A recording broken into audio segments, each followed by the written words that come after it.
156 शुरू करते हैं क्लास। राज्यपाल की पदावधि। देखिए, संविधान टिपिकल नहीं है।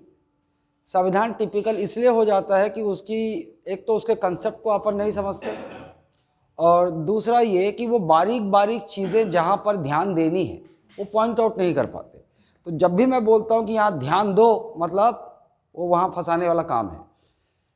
सामान्यतः राज्यपाल का कार्यकाल पद ग्रहण से 5 वर्ष तक होता है। वही सेम जैसे राष्ट्रपति में हम लोगों ने देखा था कि राष्ट्रपति का कार्यकाल 5 वर्ष का होता है, टेन्योर 5 years का होता है।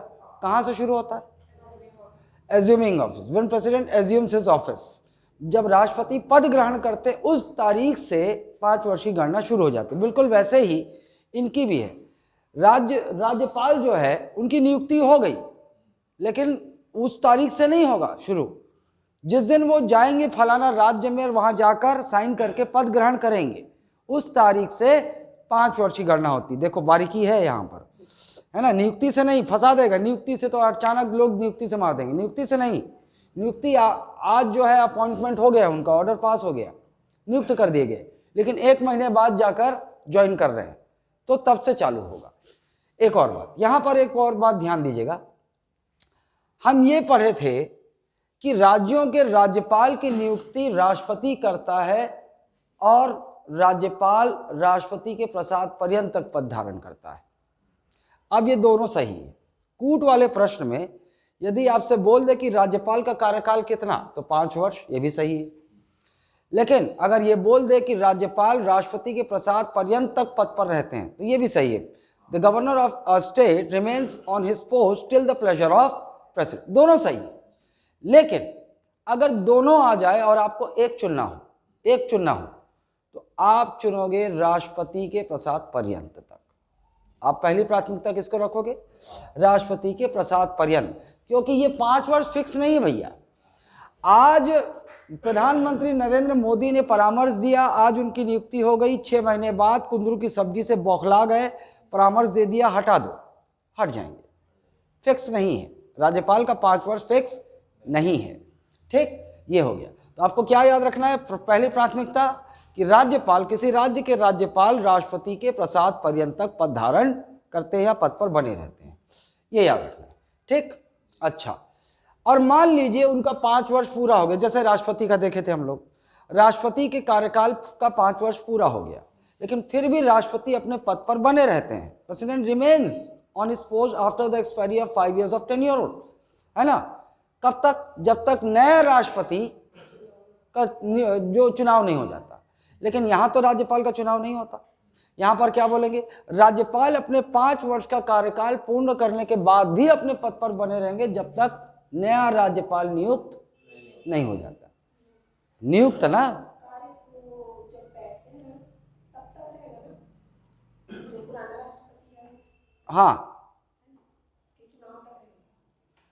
हाँ वही चुन लिया जाता। मतलब फिर क्या हो जाएगा? मान लो 5 वर्ष का कार्यकाल पूरा हो गया, चुन लिया जाएगा, तो चुनाव की तारीख से 5 वर्ष का कार्यकाल शुरू नहीं होता राष्ट्रपति का।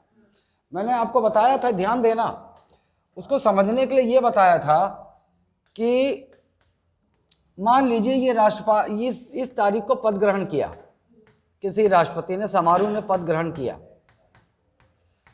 ठीक, और 5 वर्ष का कार्यकाल यहां पूरा हो रहा है, यहां पर समारोह का 5 वर्ष का कार्यकाल।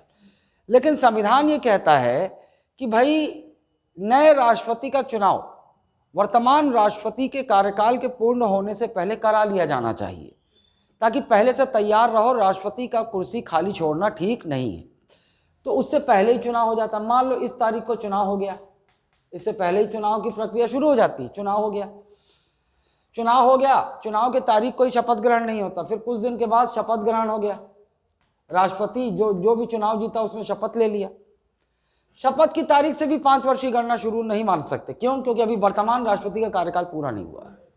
फिर क्या होगा? इनका कार्यकाल पूरा होगा, ये बाहर जाएंगे, और जो नया राष्ट्रपति चुन के शपथ लेके बैठा हुआ है वो पद ग्रहण करने आ जाएगा। आमतौर पर ऐसा ही होता है, ये बाहर जाएंगे और वो एंटर करेंगे। क्लियर हो गया? इसीलिए हम नहीं बोल सकते, हम बोल सकते हैं कि भैया जब तक नया राष्ट्रपति पद ग्रहण करने, अब ये 5 वर्ष तक तो कार्यकाल खत्म नहीं हुआ, तो यहाँ यही होगा। मान लो किसी कारणवश चुनाव लेट हो गया, 5 वर्ष के बाद चुनाव हुआ, 5 वर्ष के बाद चुनाव हुआ, तो क्या इस तारीख से मान ले? नहीं, फिर शपथ लेगा, फिर पद ग्रहण, फिर जो नया चुनाव जीता है वो यहाँ आएगा और ये राष्ट्रपति यहाँ से यहाँ तक पद पर बने रहेंगे जब तक नया राष्ट्रपति पद ग्रहण करने। चुनाव नहीं हो जाता, वो सांकेतिक रूप है, टोकन है ना। चुनाव होगा तभी तो शपथ होगा, तभी तो पद ग्रहण करेगा। अगर बारीकी आ जाए तो आप जान देगा, अगर 2 लाइन लिखी हुई कि जब तक नया राष्ट्रपति पद ग्रहण करने नहीं आ जाता तब तक बना रहेगा, ये वास्तविकता होनी चाहिए। ऐसा नहीं होता, ऐसा नहीं होना चाहिए कि नए राष्ट्रपति के चुनाव तक वो पद पर बना रहेगा। चुनाव तो हो गया इस तारीख को, लेकिन अभी भी वो पद पर रहेगा। कब तक? जब तक वो शपथ लेकर पद ग्रहण करने नहीं आ जाता ना। मान लो उस नया राष्ट्रपति चुन लिया गया है और चुनाव के बाद शपथ भी ले लिया और 6 महीने लकवा मार दिया उसको, अभी ज्वाइन नहीं कर सकता, इलाज चल रहा है, तो फिर कैसे बोल लोगे कि चुनाव तक ही रहेगा ना। और राज्यपाल की बात आएगी तो चुनाव के शब्द का इस्तेमाल ही नहीं होगा, क्या बोलेंगे? नियुक्ति ना। चलिए, उनका उत्तराधिकारी नहीं हो। राष्ट्रपति को जब यह लगे कि आकस्मिक घटना हो रही है जिसका संविधान में कोई उल्लेख नहीं है, तो वह राज्यपाल के कार्यों के लिए उपबंध बना सकता है। इसको मतलब समझो कि मान लीजिए कोई ऐसी सिचुएशन आ गई जिसकी कल्पना संविधान में नहीं की गई है, which is not imagined yet, तो फिर राज्यपाल का फंक्शन क्या होगा, कार्य क्या होगा, पावर क्या होगा, नहीं पता, संविधान में लिखा ही नहीं। ऐसी स्थिति में वो राज्यपाल क्या कर सकता है, उसका कर्तव्य क्या होगा, क्या कार्य होगा, कौन निर्धारित करेगा? राष्ट्रपति। ठीक। अनुच्छेद 157, राज्यपाल के लिए अर्हताएं, योग्यताएं एक ही बात है।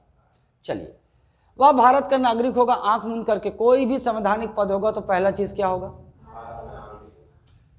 उम्र पे ध्यान देना आपको, कई जगह उम्र का होता है, वह 35 वर्ष की आयु पूर्ण का, सेम जैसे राष्ट्रपति का है वैसे सेम यहां तक। फिर यहां देखो, वहां पर राष्ट्रपति के लिए हम क्या पढ़े थे, वो केंद्र में होता है, तो हम लोगों ने वहां पढ़ा था कि वह लोकसभा के सदस्य चुने जाने की योग्यता रखते हो। He must be qualified to be elected as a member of Lok Sabha. Elected शब्द का ध्यान रखना, इलेक्टेड वहां पे शब्द बोला था, इलेक्टेड का ध्यान रखना। लोकसभा के सदस्य निर्वाचित होने की योग्यता रखते हो। अब यहां पर हो जाएगा, ये राज्य में है तो वहां लोकसभा, तो राज्य में क्या हो जाएगा? विधानसभा, है ना। राज्यपाल राज्य विधानसभा के सदस्य चुने जाने के योग्य हों, मतलब स्टेट लेजिस्लेटिव असेंबली, है ना, नॉट लेजिस्लेटिव काउंसिल। राज्यपाल में हम लोग, राष्ट्रपति में हम लोग लोकसभा पढ़े थे, राज्यसभा नहीं पढ़े थे। राज्यसभा कहां पढ़े थे? उपराष्ट्रपति के लिए। जब उपराष्ट्रपति की अर्हता आई थी, योग्यता आई थी, तब वहां पढ़े थे कि राष्ट्रपति, उपराष्ट्रपति राज्यसभा का सदस्य निर्वाचित होने की योग्यता रखता हो। राष्ट्रपति के लिए वह लोकसभा का सदस्य निर्वाचित होने की योग्यता रखता हो। अब नीचे पैरेलल आ जाते हैं राज्य में, यहां राष्ट्रपति के लिए लोकसभा था, तो यहां राज्यपाल के लिए क्या हो जाएगा? विधानसभा। ठीक। फिर ये देखो आप, यही है। अब यहां पर देखिए, यही है, एक से बोल दे कि भैया उनके लिए योग्यता क्या क्या, तो केवल यही तक, केवल यहीं तक राज्यपाल के लिए संवैधानिक योग्यता यहीं तक है। अब अन्य परंपराएं हैं, ये क्या है? परंपरा। याद रहे, ये संवैधानिक बाध्यता नहीं है, ये क्या है? परंपरा जुड़ी हुई है। और ये परंपरा क्या है? राज्यपाल दूसरे राज्य का होना चाहिए। छत्तीसगढ़ का राज्यपाल छत्तीसगढ़ का निवासी नहीं होना चाहिए, परंपरा है। क्या बाध्यता है? क्या ये संवैधानिक बाध्यता? मान लो छत्तीसगढ़ का ही कोई नियुक्त कर दिया जाए, तो क्या उसको संवैधानिक चुनौती को दे पाएगा? नहीं दे पाएगा, क्योंकि संविधान में नहीं लिखा है। ये दोनों परंपराएं हैं, कन्वेंशन है जो चली आ रही है ना। और ऐसा क्यों किया गया कि वह परंपरा बन गई कि एक राज्यपाल जो है किसी राज्य का दूसरे राज्य का होना चाहिए? क्योंकि मान लो इस राज्य का राज्यपाल होगा तो जाहिर सी बात है यहाँ के लोग उसे जानेंगे, तो अपने राजनीतिक, अपने पद का दुरुपयोग कर उनको फायदा पहुंचा सकता है, इसलिए ऐसी व्यवस्था की गई है ना। लेकिन इससे भी कुछ नहीं होता है। जिनको करना होता है, वहाँ एक बोली है जो सबको समझ में आती है, पैसे की बोली ना। पैसा पहुंच जाएगा, पैसा एक यूनिवर्सल भाषा है, पता है, यूनिवर्सल लैंग्वेज है। आपको कुछ ना आए, अफ्रीका चले जाओ, एशिया चले जाओ, कहीं चले जाओ, पैसा है आपके पास तो सारी भाषा आपके रीच में आ जाएगी, कोई भाषा का बंधन आड़े आएगा ही नहीं, सब हो जाएगा। इसीलिए सारे खेल जो खेले जाते हैं, सारे झूठ बोले जाते हैं, सारी 420 की जाती है, उसका मकसद केवल एक ही है, पैसा। मैं कोचिंग चला रहा हूँ, मकसद एक ही है, बिना पैसे के आदमी एक कदम नहीं चल सकता। इस सत्य को जितने जल्दी जान लो, पहचान लो, जान जाओगे। ये युग वो नहीं रहा, शायद आज़ादी से पहले लोग भूखे नहीं भी मरते होंगे, क्योंकि वहाँ जो है लोग एक दूसरे की सहायता कर देते होंगे, उसको भोजन मिल जाता होगा। लेकिन अब वो युग नहीं है। आपके पास आपका पैसा नहीं है तो आप एक कदम नहीं चल पाओगे, अपंग हो जाओगे, है ना। तो सत्य यही है, पैसा बहुत ज़रूरी है। लेकिन कुछ लोगों के लिए पैसा इतना ज़्यादा ज़रूरी हो गया है कि वो उसके लिए किसी भी निष्ठा तक जा सकते हैं, कोई भी झूठ बोल सकते हैं, किसी को भी ठगी कर सकते हैं, है ना। और आजकल कोरोना के बाद बहुत आसान हो गया, बड़ी बड़ी लंबी लंबी सिद्धांतिक आदर्शवादी बात करो, लोगों को जाल में फंसाओ, खासकर कोचिंग के मामले में लोगों को जाल में फंसा लो मीठा मीठा बोल के, उसके बाद पीछे से गरीबी की मार्केटिंग कर करोड़ों का धंधा शुरू कर दो।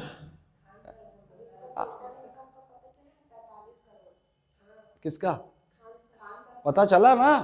और आपने उसमें क्या वर्ड डालता है, 5 करोड़ सालाना आय। मैं बता रहा हूं ना, टोटल इनकम अभी खान का पता चला ना 45 करोड़, यूट्यूबर उससे ना। लेकिन वो 3000 स्टूडेंट इकट्ठा करके जो साला इसी चीज को, तभी तो कॉपीराइट मार दिया मेरे वीडियो में। उस वीडियो में मैं क्या समझाया था, मैं व्यंग करते हुए वही समझाने को मैं तरीका बदला था कि चलो दो लोगों को सालों सीधे सीधे बोलता हूं तो वो मूर्ख अपने ही IT सेल के बंदे भेज देता है गाली गलौज करने, बुराई करने। तो मैं व्यंगात्मक रूप में मैं वो तरीका बोला, मैं बोला खान साहब मान गया, आपको मान गया। आप गरीबों तक शिक्षा पहुंचाना चाहते हैं तो फिर उसमें चालाकी से मैं मॉडल समझाया धंधे का। मैं बताया कि खान साहब 3000 एक बैच में बैठाते हैं, है ना। अच्छा, वो कभी ये नहीं बोलता, वो हमेशा 200 का फीस का मार्केटिंग करता है, 200 का। और 200 में केवल उसके SSC GD का कांस्टेबल का कोर्स आता है ना, GS का, वही मिलता है। ऑफलाइन की कभी फीस उसकी 200 थी ही नहीं। ऑफलाइन की क्या करता था, भीड़ दिखाने के लिए ऑफर फीस 200 ए सब्जेक्ट का, 500 इसका, 500 ज्योग्राफी का, ऐसे लेता था वो। तो ऐसे करके टोटल वो वसूल ले, और वो PSC का स्तर भी नहीं था, ऐसा टोटल लेके वो 2000 एक स्टूडेंट से फीस वसूल रहा था। तो 3000 एक बैच में बैठा रहा है तो 2000 इंटू कितना हो गया, कितना जल्दी बताओ, 1 10 100,000 10,000 लाख 10 लाख करोड़, कितना हो गया एक बैच से। ऐसा 4 बैच चलाता था कुछ सा, अभी तो बड़ी दुनिया भर का ब्रांच खोल दिया है। 6 करोड़, 6 इंटू 4, ठीक। अब जब पॉपुलर हो गया तो BPSC UPSC का बैच खोल दिया। BPSC की एक बैच में मैं तुमको बता रहा हूं 2000 स्टूडेंट, और ऑफलाइन की फीस आज तक उसके मुंह से नहीं सुने हो तुम। वो ऑफर फीस जो दिखाता है ना, वो होता है क्रैश कोर्स का। इसकी ऑफलाइन की BPSC की मैं बता देता हूं, 1.5 ईयर्स की फीस रखा है 25,000, 1.5 साल की फीस रखा है 25,000, 1.5 साल में प्रीमियम सब खत्म, ये 25,000 फीस है। अब इस तरह की उसने इतनी जगह ब्रांच खोल दिया कि 2000 इंटू 4, एक ब्रांच में 4 बैच चल रही है, कितना इनकम हुआ इससे बताओ तो, 25,000 इंटू 2000। कैलकुलेटर को अभी मैं कैलकुलेट कर ही दूं, 25,000 इंटू 2000 बस 5 करोड़, 1 10 100,000 10,000 लाख 10 लाख करोड़ 10 करोड़ 50 करोड़, ये लो 50 करोड़ केवल BPSC की एक जगह से 4 बैच चलती है, ठीक। और 3 जगह बिहार में 3 जगह ब्रांच खोल के रखा है। 50 करोड़ 100 करोड़ तो मैं आपको बोलता हूं BPSC की बैच से कमाता है ना। गरीबी की मार्ग, जैसे गरीब नेता आता है ना, मैं गरीबों की गरीबी दूर कर दूंगा, और वो हो जाता है अरबपति, वही तरीका अपनाया खान। सबसे पहला सवाल में दागा, बड़े ही व्यंग्यात्मक तरीके से दागा था, 3000 बच्चे बैठाकर कौन पढ़ाता है? 3000 बच्चे कौन पढ़ाता है? 3000 बच्चे कोई पढ़ाई होती है? आज से कोरोना से पहले तुम जानते होगे, कोई भी बच्चे जाता था, कोई बच्चा जाता था तो वो सोचता था एक बैच में कितने हैं, सर हमारे ऊपर ध्यान दे पाएंगे नहीं दे पाएंगे, हम प्रश्न पूछ पाएंगे कि नहीं पाएंगे, ये बात होती थी। अब इतना मार्केटिंग और अपने इतनी आईटी सेल है उसकी कि अपने ही तारीफ में रील पे रील धड़ाधड़ रोज रील चलता है, तुम फेसबुक इंस्टाग्राम चलो आ जाएगा सामने वो। अंदाजा सुनो, मैं व्यंग किया था, इससे पहले भी तुमको बताया था उसकी इनकम, जबकि अगर वो वास्तव में गरीबों तक शिक्षा पहुंचाना चाहता है, 3000 बच्चे हैं ना, 2000 फीस लेता है, इसकी फीस जो प्रचार करता है ये 2000 भी ले, 200 भी ले, कितना होता है ये? 1 10 100,000 10,000 लाख 10 लाख, उसके बाद भी 6 लाख होता है। ये छोड़ दो, और ऑनलाइन की फीस बता देता हूं मैं, ऑनलाइन की अलग है, ऑनलाइन की अलग है। 50 लाख उसके ऑनलाइन यूजर हैं, 200 से 500 तक वो बेचता रहता है, SSC NTPC ये सब, वो जो रिकॉर्डेड क्लास है ना, ये इसकी फीस मैं बता दूं 50 लाख स्टूडेंट ऑनलाइन बटोर लिया है मार्केटिंग करके, गरीबी का मार्केटिंग कर करके 50 लाख, और 200 फीस भी है, एवरेज बता देता हूं, इंटू कर लो, इंटू कर लो इसको, इसका आंकड़ा देखो आप, बस 50 लाख इंटू 200 कते खोगे हैं? 50 लाख इंटू 2 तो 100 हो गया नोनी, है ना। अब मैं 1 2 3 4 5 जीरो और बढ़ा दिया, और 2 जीरो बढ़ाऊं, 1 10 100,000 10 लाख 10 लाख करोड़ 10 करोड़ 100 करोड़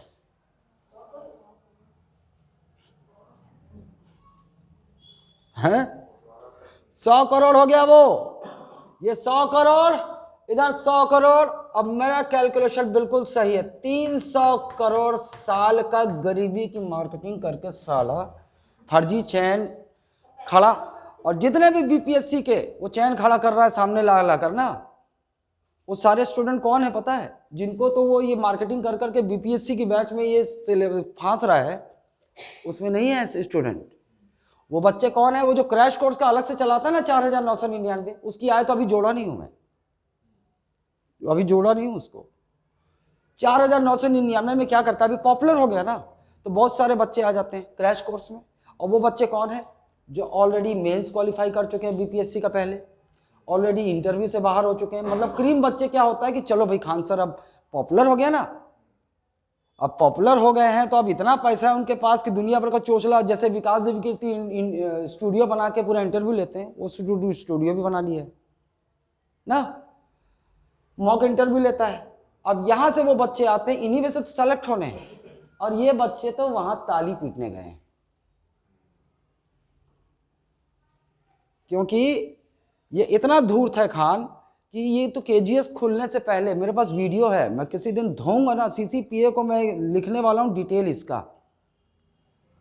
छोटे छोटे बकरों को मत पकड़ो, अब वो छोटे हो गए हैं, इस बड़े बकरे को पकड़ के धुनो।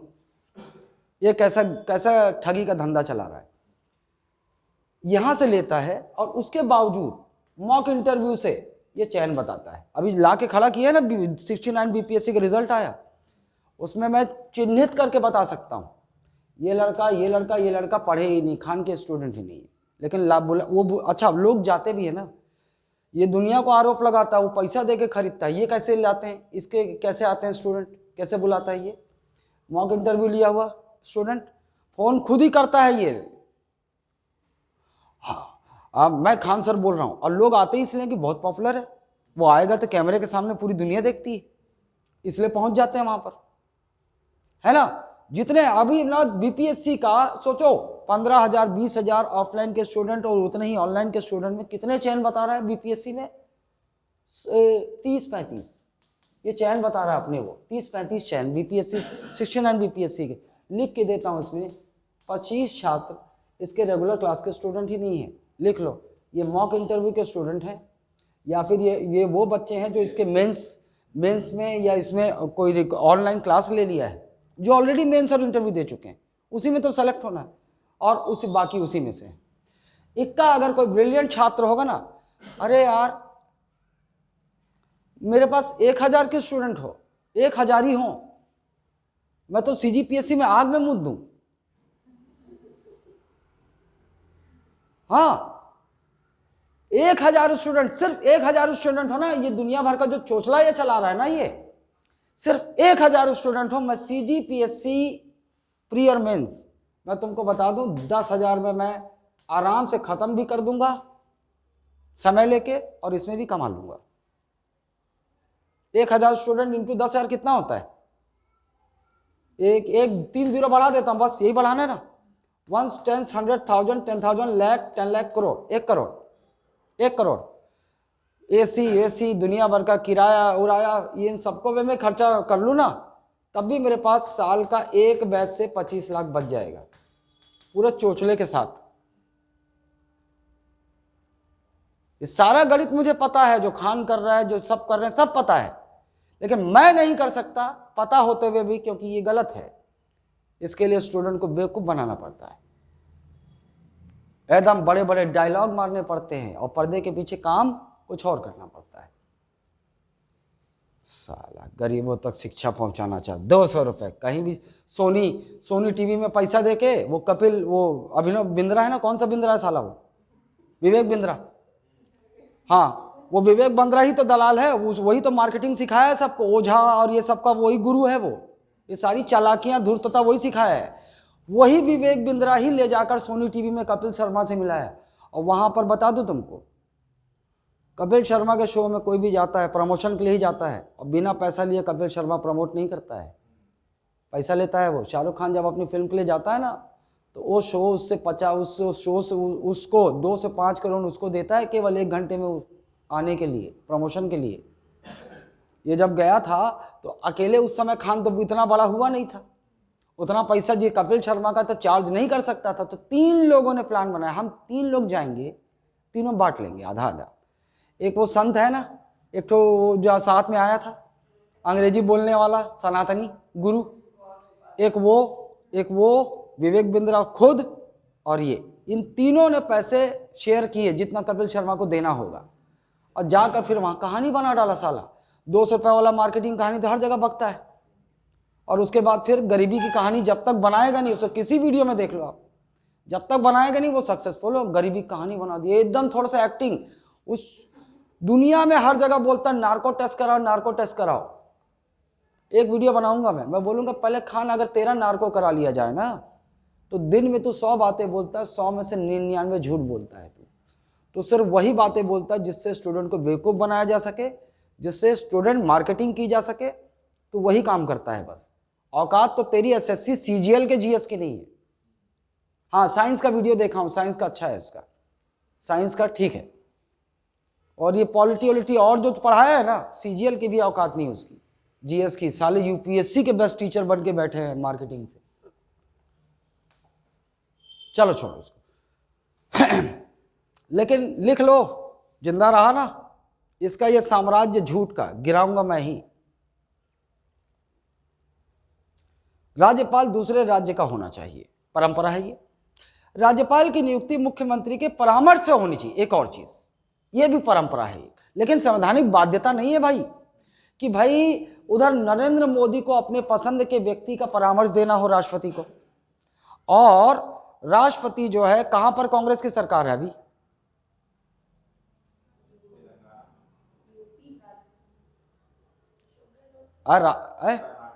नहीं, अच्छा चलो इसको ऐसे चेंज कर लेते हैं। उधर राहुल गांधी ना, राहुल गांधी है, और यहां पर साइंस है, BJP की सरकार है। राहुल गांधी जाहिर सी बात है अपने ही इससे पसंद के व्यक्ति को परामर्श देगा, और वो छत्तीसगढ़ राज्य में गवर्नर नियुक्त होगा ना। तो जरूरी नहीं है कि वो यहाँ के मुख्यमंत्री से परामर्श ले राष्ट्रपति, हाँ भाई भैया मैं टेटकी को भेज रहा हूँ तेरे राज्य में, जमी कि नहीं जमे, वो बोल देगा नहीं जमे, तब भी उसकी नियुक्ति होगी। लेकिन ये परंपरा है, क्योंकि संवैधानिक बाध्यता नहीं है। बस परंपरा ये क्यों शामिल की गई है कि भैया अगर मुख्यमंत्री और राज्यपाल में यदि कोऑर्डिनेशन नहीं होगा, कोऑर्डिनेशन आपसी समझ नहीं होगी, तो फिर दिक्कत हो जाएगा भाई। तो फिर शासन कैसे चलेगा, स्मूथ कैसे चलेगा। उधर मुख्यमंत्री कुछ करना चाहेगा, राज्यपाल अड़ंगा ला देगा, राज्यपाल कुछ सोचना चाहेगा, मुख्यमंत्री तो वैसे तो प्रशासन पूरा ध्वस्त हो जाएगा। इसलिए कि भाई जनता की चुनी हुई सरकार को ज़्यादा शक्ति दी गई है, कि जनता ने चुना है, लोकतंत्र में जनता ने चुना है और उसके बाद वो व्यक्ति मुख्यमंत्री बना है। और राज्यपाल, मान लो दूसरी सरकार है केंद्र में, तो वो जाहिर सी बात है राज्यपाल से अड़ंगा अड़ा देगी पूरे, है ना। तो फिर ऐसा है कि भैया मुख्यमंत्री से परामर्श लिया जाना चाहिए कि फलाना व्यक्ति को आपके राज्य में राज्यपाल नियुक्त कर रहे हैं, जमेगा क्या, है ना।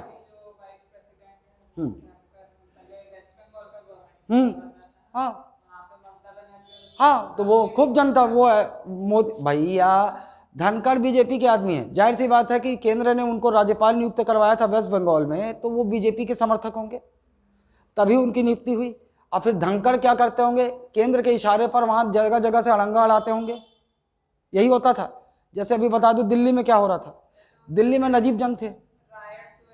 हाँ हाँ हाँ, वही होता है। अभी यहां पर मैं बता देता हूं आपको, दिल्ली में नजीब जंग था कुछ समय पहले, केजरीवाल, मोदी को पच नहीं रहा था, केजरीवाल दिल्ली में है, दिल्ली में बीजेपी होनी चाहिए, तो नजीब जंग भाई जाहिर सी बात है अपने ही आदमी को भेजेंगे, तो केंद्र के इशारे पर नजीब जंग केजरीवाल की ऐसी तैसी करके रखता था, कोई भी काम हो नहीं करता था, है ना, कोई भी काम हो नहीं करता था, काम करने नहीं देता था केजरीवाल को, क्योंकि दिल्ली और छत्तीसगढ़ में बहुत अंतर है। दिल्ली जो है वो केंद्र शासित प्रदेश है, उसको स्पेशल केसेस में वहां पर ज्यादा शक्ति मुख्यमंत्री के पास नहीं होती, राष्ट्रपति के पास होती है ना, क्योंकि वो केंद्र शासित प्रदेश। जबकि छत्तीसगढ़ में यहाँ का मुख्यमंत्री ज्यादा पावरफुल है, राज्यों का जो मुख्यमंत्री होता है ज्यादा पावरफुल होता है, तो वहां काम नहीं करने दे रहे थे, यही होता है। तो केंद्र सरकार क्या करती है, राज्यपाल को अपने, मैं बोला ना कि केंद्र सरकार का वो आंख होता है राज्य में, तो असल में अपने फायदे के लिए, उसको राजनीतिक लाभ के लिए राज्यपाल को इस्तेमाल किया जाता है कि जो कि बायस्ड होना चाहिए, जो कि क्या है, बायस्ड नहीं होना चाहिए, अनबायस्ड होना चाहिए। आप राज्यपाल हो, संवैधानिक पद है, आप जो है किसी के पक्षपात न करके आप उस राज्य में प्रशासन सुचारू रूप से चल सके, ऐसा कार्य करना है। लेकिन ऐसा नहीं होगा अब, और होगा भी नहीं। भारत में राजनीति अब बहुत गंदी हो चुकी है। वो गई वो राजनीति जब सोचो कि आप कांग्रेस की सरकार में अटल बिहारी वाजपेयी को भी पद दिया गया था, अटल बिहारी वाजपेयी, वहां लगता था योग्य है, अटल बिहारी वाजपेयी योग्य है, इसको रखते हैं, इसको रखते हैं आप। लेकिन अब ऐसा नहीं होगा। अब तो लोग दूसरा, मोदी तो देखना ही नहीं चाहता, किसी और की सरकार कहीं देखना ही नहीं चाहता, इसीलिए तो ईडी छोड़ देता है। सबको पता है सब चोर है, बीजेपी में भी चोर है, लेकिन अभी क्या है, बीजेपी की सरकार है, पावर उसके पास है, तो बीजेपी अभी घेरे में नहीं आएगी। अन्य जितने भी पार्टी के चोर हैं उनको ईडी भेज देता है, फोर्स कर देता है, और जैसे ही वो बीजेपी में शामिल हो जाता है, केस खत्म, खारिज, क्लीन चिट मिल जाता है उसको। लेकिन हमारे देश की जनता इतनी मूर्ख है ना, केवल वो हिंदू मुस्लिम के आड़े में मोदी का चरण हाथ भी धो के पी लेगी, जबकि उससे मक्कार प्रधानमंत्री आज तक कोई नहीं हुआ। लिख के देता हूं, आज तक कि चाहे जो भी प्रधानमंत्री हुआ हो, उससे मक्कार प्रधानमंत्री आज तक कोई नहीं हुआ। आइए छोड़िए, आइए अनुच्छेद 158, राज्यपाल के पद की शर्तें देख लो आप। अब शर्तें ना, शर्तें, राष्ट्रपति में हम लोगों ने शर्तें कहां देखा था, 59, यहां 58 में। वहां योग्यता कहां देखा था, 58 में। यहां क्या देखा, 57, मतलब 99 का अंतर। ऐसे थोड़ा थोड़ा इसी तरीके से थोड़ा कंपैरिजन में आप, हालांकि मैं आर्टिकल आपको भाग 5-6 कराने के बाद पूरा आर्टिकल में आऊंगा, एक चार्ट बना के आऊंगा, आपको एकदम दिमाग से, क्रोनोलॉजी में कैसे दिमाग से बड़े आसानी से हो जाएगा याद। ठीक, आइए, राज्यपाल कि संसद या विधानमंडल का सदस्य नहीं होना चाहिए। पहला क्या है भैया, पहला राज्यपाल संसद की नहीं होगा, ये राज्यपाल संसद या विधानमंडल का सदस्य नहीं होना चाहिए। सेम वहां भी था, राष्ट्रपति संसद के किसी सदन का या राज्य के विधानमंडल का किसी सदन का सदस्य नहीं होना चाहिए, सेम है, कोई दिक्कत नहीं। और आपको वहां भी पढ़े थे हम लोग राष्ट्रपति में, यदि कोई ऐसा व्यक्ति राष्ट्रपति चुन लिया जाता है, चुनाव जीत जाता है, तो भैया उसकी जिस सदन से भी, चाहे वो संसद के किसी सदन का सदस्य हो, चाहे राज्य विधानमंडल के किसी सदन का सदस्य हो, उसको इस्तीफा देना पड़ेगा, उसकी सदस्यता चली जाएगी, क्योंकि शर्त ही यही है, राष्ट्रपति के पद की शर्त ही यही है ना, कि भैया वो किसी भी सदन का सदस्य नहीं हो सकता, वो राष्ट्रपति है तो केवल राष्ट्रपति रहेगा। तो वो राज्यपाल के लिए भी है। ठीक, अच्छा, फिर राज्यपाल राजभवन में रहते हैं, वहां क्या पढ़े थे अपन, राष्ट्रपति भवन में रहते हैं, जो एड्रेस क्या है? रायसेना पहाड़ी, दिल्ली में रायसेना, नई दिल्ली में रायसेना पहाड़ी। और वैसे ही राज्यपाल का जो है, अब ये सब कोई एक लोकेशन नहीं हो सकता भाई, हर राज्य में राज्यपाल होता है। इसके आधिकारिक ऑफिशियल रेसिडेंस को राजभवन कहते हैं। राज, बचपने में पढ़े होगे राजभवन, एकदम छोटी छोटी क्लास में, राज्यपाल का निवास राजभवन, पढ़े हो तुम लोग? याद नहीं? मुला याद है? अरे पगली, 43 साल की उम्र में मेरी मेमोरी अभी भी शार्प है, तेरे तो वरना 43 साल की उम्र में मेमोरी गई हो जाती है। मेमोरी शार्प ऐसे नहीं होती है, ऐसे इन बॉर्न शार्प मेमोरी, ऐसा नहीं है भाई। जितना रगड़ोगे, जितना रसरी आवत जात है, सिर पर पड़त निशान, बिल्कुल वही काम तुम लोग करते रहोगे, साला तुमको लगेगा तुम ही भगवान हो कुछ समय बाद। ठीक, यदि कोई व्यक्ति 2 या अधिक राज्यों में बतौर राज्यपाल नियुक्त होता है, एक व्यक्ति हो सकता है ना, बिल्कुल ये सत्य भी जान लो, एक ही व्यक्ति एक से अधिक राज्यों का राज्यपाल नियुक्त किया जा सकता है, एक ही व्यक्ति ना। तो अधिक राज्यों में बतौर राज्यपाल नियुक्त होता है तो उसकी उपलब्धियां और भत्ते राष्ट्रपति द्वारा तय की जाती है। एक और चीज कौन तय करेगा? ऐसे ऐसे ऐसे राज्यपाल का वेतन कौन तय करता है? पगली, संसद, संसद तय करती है ना। यहीं पर नोट करके वो शब्द आ जाना चाहिए, क्योंकि फंसा देगा। राज्यपाल का वेतन संसद तय करती है, वही बिल आता है, बिल पास होता है और तय हो जाता है। तो आप लोगों ने देखा है कि राष्ट्रपति की सैलरी कितनी तय है अभी? 5 लाख। उपराष्ट्रपति की, अच्छा लोकसभा अध्यक्ष की क्या होगी? हाँ 4 लाख ही होगा, समकक्ष है, 4 लाख ही होगा। और राज्यपाल की 3.5 लाख, राज्यपाल की 3.5 लाख। तो ये यहाँ तय नहीं हुआ है, संसद में एक बिल लाकर पास हुआ है, तय किया गया। लेकिन कंडीशन क्या बोल रहा है अभी? यदि एक व्यक्ति एक से अधिक राज्यों का राज्यपाल नियुक्त कर दिया जाए, तब वो वेतन नहीं बोल रहा है, देखो आप क्या बोल रहा है, राष्ट्रपति द्वारा तय मानकों के हिसाब से राज्य मिलकर प्रदान करेंगे। जैसे देखो, राज्य की संचित निधि से राज्यपाल की सैलरी जाती है। मान लो छत्तीसगढ़ राज्य में है तो छत्तीसगढ़ राज्य सैलरी जो है ना, वो छत्तीसगढ़ के संचित निधि से 3.5 लाख रुपए उनको सैलरी मिलेगी। ठीक, लेकिन मान लो वही व्यक्ति छत्तीसगढ़ और मध्य प्रदेश दोनों का राज्यपाल हो गया, तो राष्ट्रपति तय करेंगे भैया इसके वेतन भत्ते उपलब्धियों का कितना हिस्सा कौन सा राज्य वहन करेगा। आमतौर पे कैसा होगा, 50% छत्तीसगढ़ देगी, 50% तुम। ऐसा नहीं है कि 2 सैलरी मिलेगी, 3.5 लाख यहूदी ही 3.5 लाख यहूदी ही, ऐसा नहीं है। सैलरी एक ही मिलेगी जो वो राष्ट्रपति तय करेंगे, और वो आमतौर पे 50-50 होता है। और लेकिन भत्ते होता है ना, डेली अलाउंस और ये सब और होता है, उधर गए, तो ये सब जो है वो तय करेंगे कि इतना हिस्सा तुम दोगे, इतना हिस्सा तुम दोगे। क्लियर है बात? राज्यपाल का भत्ता राष्ट्रपति तय करता है, ना कि राज्य शासन। एक बात और, उस स्थिति में ना राज्यपाल का भत्ता कौन तय करेगा? राष्ट्रपति, शासन है। राज्यपाल 1 लाख नहीं है भाई, तुम्हारे नोट्स में तो एडिट करवाया 3.5 लाख, 3.5 लाख। मजा आ जाएगा।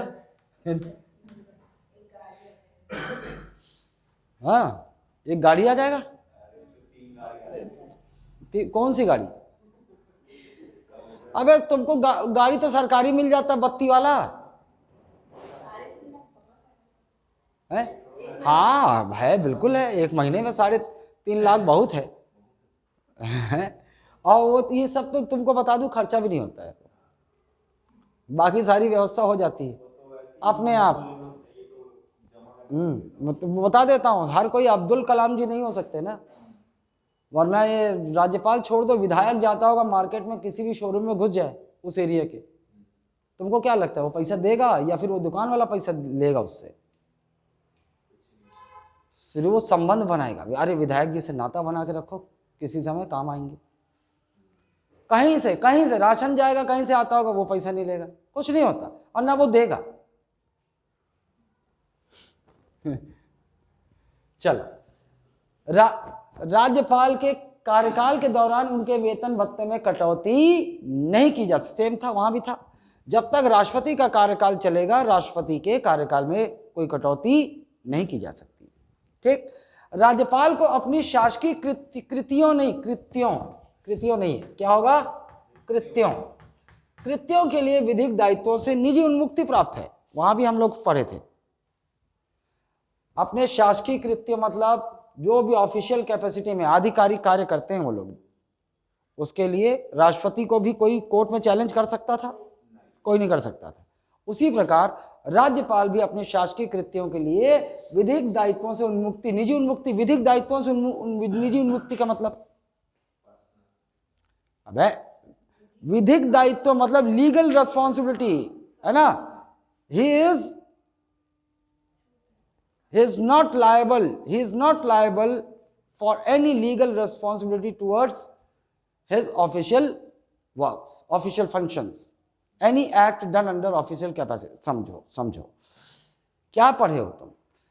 राष्ट्रपति में ये पढ़े हो कि राष्ट्रपति जो है न्यायालय में अपने किसी भी आधिकारिक या शासकीय कृत्यों के लिए न्यायालय में जवाबदेह नहीं। The President of India is not responsible to the court of law for any act done under his official capacity। ये पढ़े थे। Same.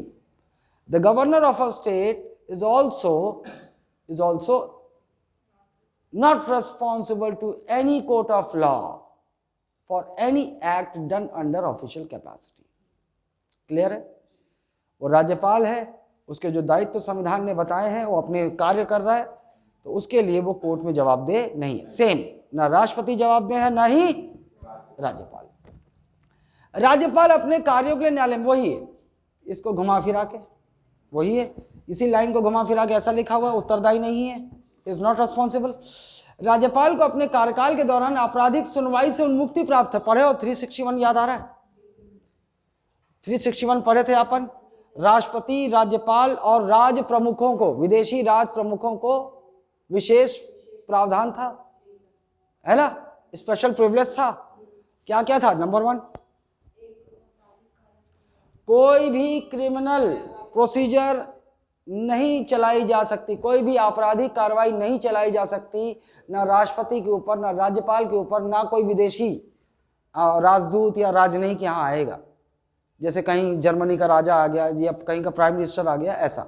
जर्मनी का राजा नहीं होता, हालांकि प्राइम मिनिस्टर, कहीं का राष्ट्रपति आया और कोई मर्डर हो गया उससे यहाँ, तो भैया उनके पद के दौरान, जब तक ये पद में रहेंगे तब तक कोई भी आपराधिक कार्रवाई प्रारंभ नहीं हो सकती। मतलब राष्ट्रपति और राज्यपाल चाकू घलो घोप दे, लेकिन जब तक वो पद में है ना तो केस दर्ज होगा और ना ही उनको गिरफ्तारी हो सकती। इंतजार किया जाएगा कि कब वो पद से हटेंगे, तब प्रक्रिया शुरू होगी। और एक और चीज, लेकिन सिविल कार्रवाई चल सकती है, दीवानी मामले जिसको अपन बोलते हैं, civil procedure can be initiated, लेकिन एक कंडीशन है वहां पे, 2 महीने की नोटिस पीरियड की समाप्ति के पश्चात, after the expiry of 2 period of notice, prior notice. यही है, पढ़े थे। और तीसरा क्या था?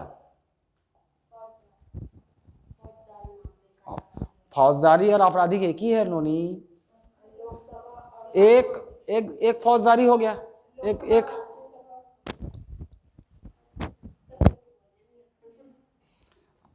अच्छा बोल,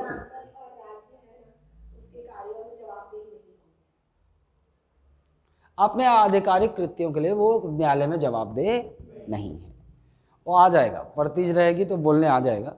अभी कितने साल की है? 21 की हो गई? कब हुई?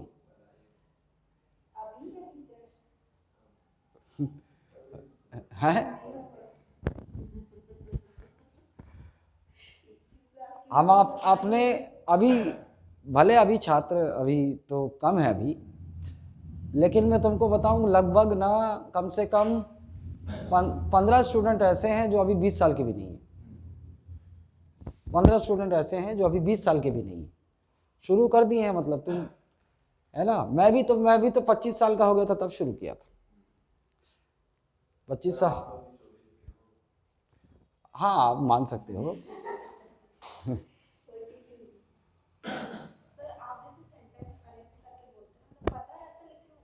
नहीं, वो उसमें हड़बड़ाओ मत।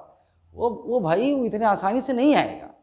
वो जो भाषा जो बोल रहे हो ना, वो क्या होगा, अभी पढ़ोगे, फिर से रिवाइज करोगे, फिर से 2-3 बार पढ़ोगे, फिर मेंस के लिए जब तैयारी करोगे तो और पढ़ोगे, तब तक आ जाएगा, दिमाग में बैठ जाएगा। और क्या है, तो संविधान की भाषा थोड़ी सी अलग है, थोड़ी सी अलग है। अभी आप समझ जाओगे तो क्या होगा, अभी आप प्री का क्वेश्चन आपसे बन जाएंगे, लेकिन जब 2-3 बार और गुजरोगे तो मेंस में जब लिखना होगा ना, तब तक आपका वो इसकी भाषा का फॉर्मुलेशन हो जाएगा। ठीक, यही इसीलिए खुल के मेरे से पूछा करो। स्टूडेंट को क्या लगता है, साला मेरे कुछ से नहीं बन रहा, मैं गधी हूँ क्या? ऐसा कुछ नहीं है भाई, वो होगा, लेकिन मैं तुमको बता रहा हूँ ना, सच्चाई यही है, एकदम से नहीं होगा। अभी मैं समझा रहा हूँ तुमको, फटाक से समझ जा रहे हो, चलो क्वेश्चन आ जाएगा, टिक टाक कर लोगे, लेकिन साला लिखने बोल दिया जाए तो अभी वो भाषा में नहीं लिख पाओगे, वो अभी होगा। ठीक, आइए राज्यपाल का शपथ। अब राज्यपाल को शपथ कौन दिलाएगा भैया? कौन उधर कौन दिला रहा था? उधर सीजे दिला रहा था, इधर कौन दिलाएगा? आ जाओ, हाई कोर्ट का। याद रखना, अब देखो ऐसे ही आपकी कॉपी में कैसे होना चाहिए, तुरंत कंपैरिजन में, इधर राष्ट्रपति, इधर राज्यपाल, ऐसा बना लो, ज्यादा टफ नहीं करना है। शपथ ऐसा एरो खींच लो तो क्या होगा, क्योंकि यही कंफ्यूजन हो जाता है, शपथ शपथ, ऐसा अगर आप कॉपी में बना लोगे तो आपके दिमाग में क्लियर हो जाएगा। यहां पर क्या है भैया, हाई कोर्ट, उच्च न्यायालय के सीजे, चीफ जस्टिस, उल्टा बोल दिया, सुप्रीम कोर्ट, इधर सुप्रीम कोर्ट, इधर सुप्रीम कोर्ट, इधर सुप्रीम कोर्ट के सीजेआई, सर्वोच्च न्यायालय के मुख्य न्यायाधीश या भारत के मुख्य न्यायाधीश। यहां पर आ जाइए, यहां पर उस राज्य के, संबंधित राज्य के हाई कोर्ट के चीफ जस्टिस, यहां मुख्य नहीं बोलते ना, क्या बोलते हैं, मुख्य न्यायाधीश। भारत का मुख्य न्यायाधीश या राज्य का मुख्य न्यायाधीश बोल सकते हो, सीजे। अब क्लियर है, यहां सर्वोच्च न्यायालय के मुख्य न्यायाधीश, यहां पर उच्च न्यायालय के मुख्य। अब आपके कॉपी में ऐसे दोनों पिक्चर याद रहेगा आपको, शपथ वाला ऐसा देखे थे यहां पर। ठीक, अब मान लो ये उपलब्ध नहीं रहा तो सुप्रीम कोर्ट का वरिष्ठतम न्यायाधीश, ये उपलब्ध नहीं रहा तो हाई कोर्ट का वरिष्ठतम न्यायाधीश, एक ही जैसा, वरिष्ठतम, सीनियर मोस्ट जज ऑफ सुप्रीम कोर्ट, यहां सीनियर मोस्ट जज ऑफ हाई कोर्ट, वो भी नहीं रहा तो उसके बाद वाला सीनियर मोस्ट। अच्छा, एक और चीज, ये जो सीनियर मोस्ट जज में बोला है ना, वरिष्ठतम न्यायाधीश बोला, ये वरिष्ठता कैसे तय की जाती है? कि जैसे मान लो सुप्रीम कोर्ट में 2 जज हैं, ये सीजेआई है हमारे, अब ये अनुपस्थित है, इसके बाद हमारी टेट की है और हमारी मैच की है, टेट की और मैच की है ना, ये दोनों जज हैं। इसकी उम्र है 59 साल, 59 ईयर्स 10 महीने, ईयर्स 10 मंथ, और इनकी है 59 ईयर्स 11 मंथ्स। कौन सीनियर हुआ? ये टेट की है, ये मैच की है? नहीं, सुप्रीम कोर्ट में जब जज की नियुक्ति हुई ना, वहां से उस सीनियरिटी से जोड़ेंगे। मतलब सुप्रीम कोर्ट में जज हुए, इनको हो गया है मान लो 11 महीने, 11 मंथ 30 दिन, 11 महीने 30 दिन हुए हैं इसको, लेकिन इनको हो गए हैं, ये नहीं 28, इसको 10 दिन, 11 महीने 10 दिन, और इनको हो गए हैं 11 महीने। देखो बड़ा कौन है? नहीं रुको, उल्टा कब बताना था मेरे को। अच्छा, ऐसे बनेगा, अभी इस हिसाब से ये सीनियर लग रही है 1 महीना, लेकिन इनको सुप्रीम कोर्ट में जज बने हो चुका है 11 महीने, नियुक्त हुए 11 महीने 10 दिन,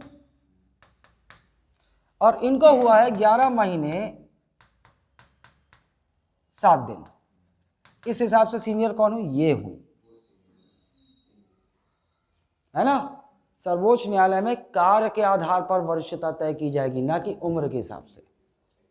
ठीक, क्लियर है?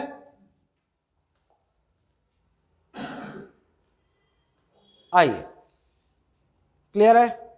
अच्छा, और एक क्या करेंगे, संविधान और विधि की रक्षा। देखो आप प्रतिज्ञा करते हैं एकदम सेम, निष्ठापूर्वक एकदम सेम, क्या? संविधान और विधि की सेम, जैसे राष्ट्रपति का था ना, संविधान का रक्षण, परिरक्षण, प्रतिरक्षण, वही सेम सेम, ये भी वही शपथ लेंगे। क्लियर है? शपथ सेम है दोनों का। ठीक, वो हिंदी में क्या करता है ना, हिंदी में साले लोग अलग अलग ट्रांसलेशन में लिख देते हैं, इंग्लिश में कोई अलग भेद नहीं है। To preserve, protect and defend the constitution and law, वही है। ठीक है, वही सेम है। रक्षण मतलब क्या लिखे थे अपन, क्या पढ़े थे अपन, संरक्षण, परिरक्षण और प्रतिरक्षण, वो वही घुमा फिरा के लिख दिया। ठीक, आइए 213, राज्यपाल को अध्यादेश जारी करने की शक्ति। ठीक, आ जाऊं तुलना में, यहां से समझ में नहीं आएगा ये जो लिखा हुआ है ना।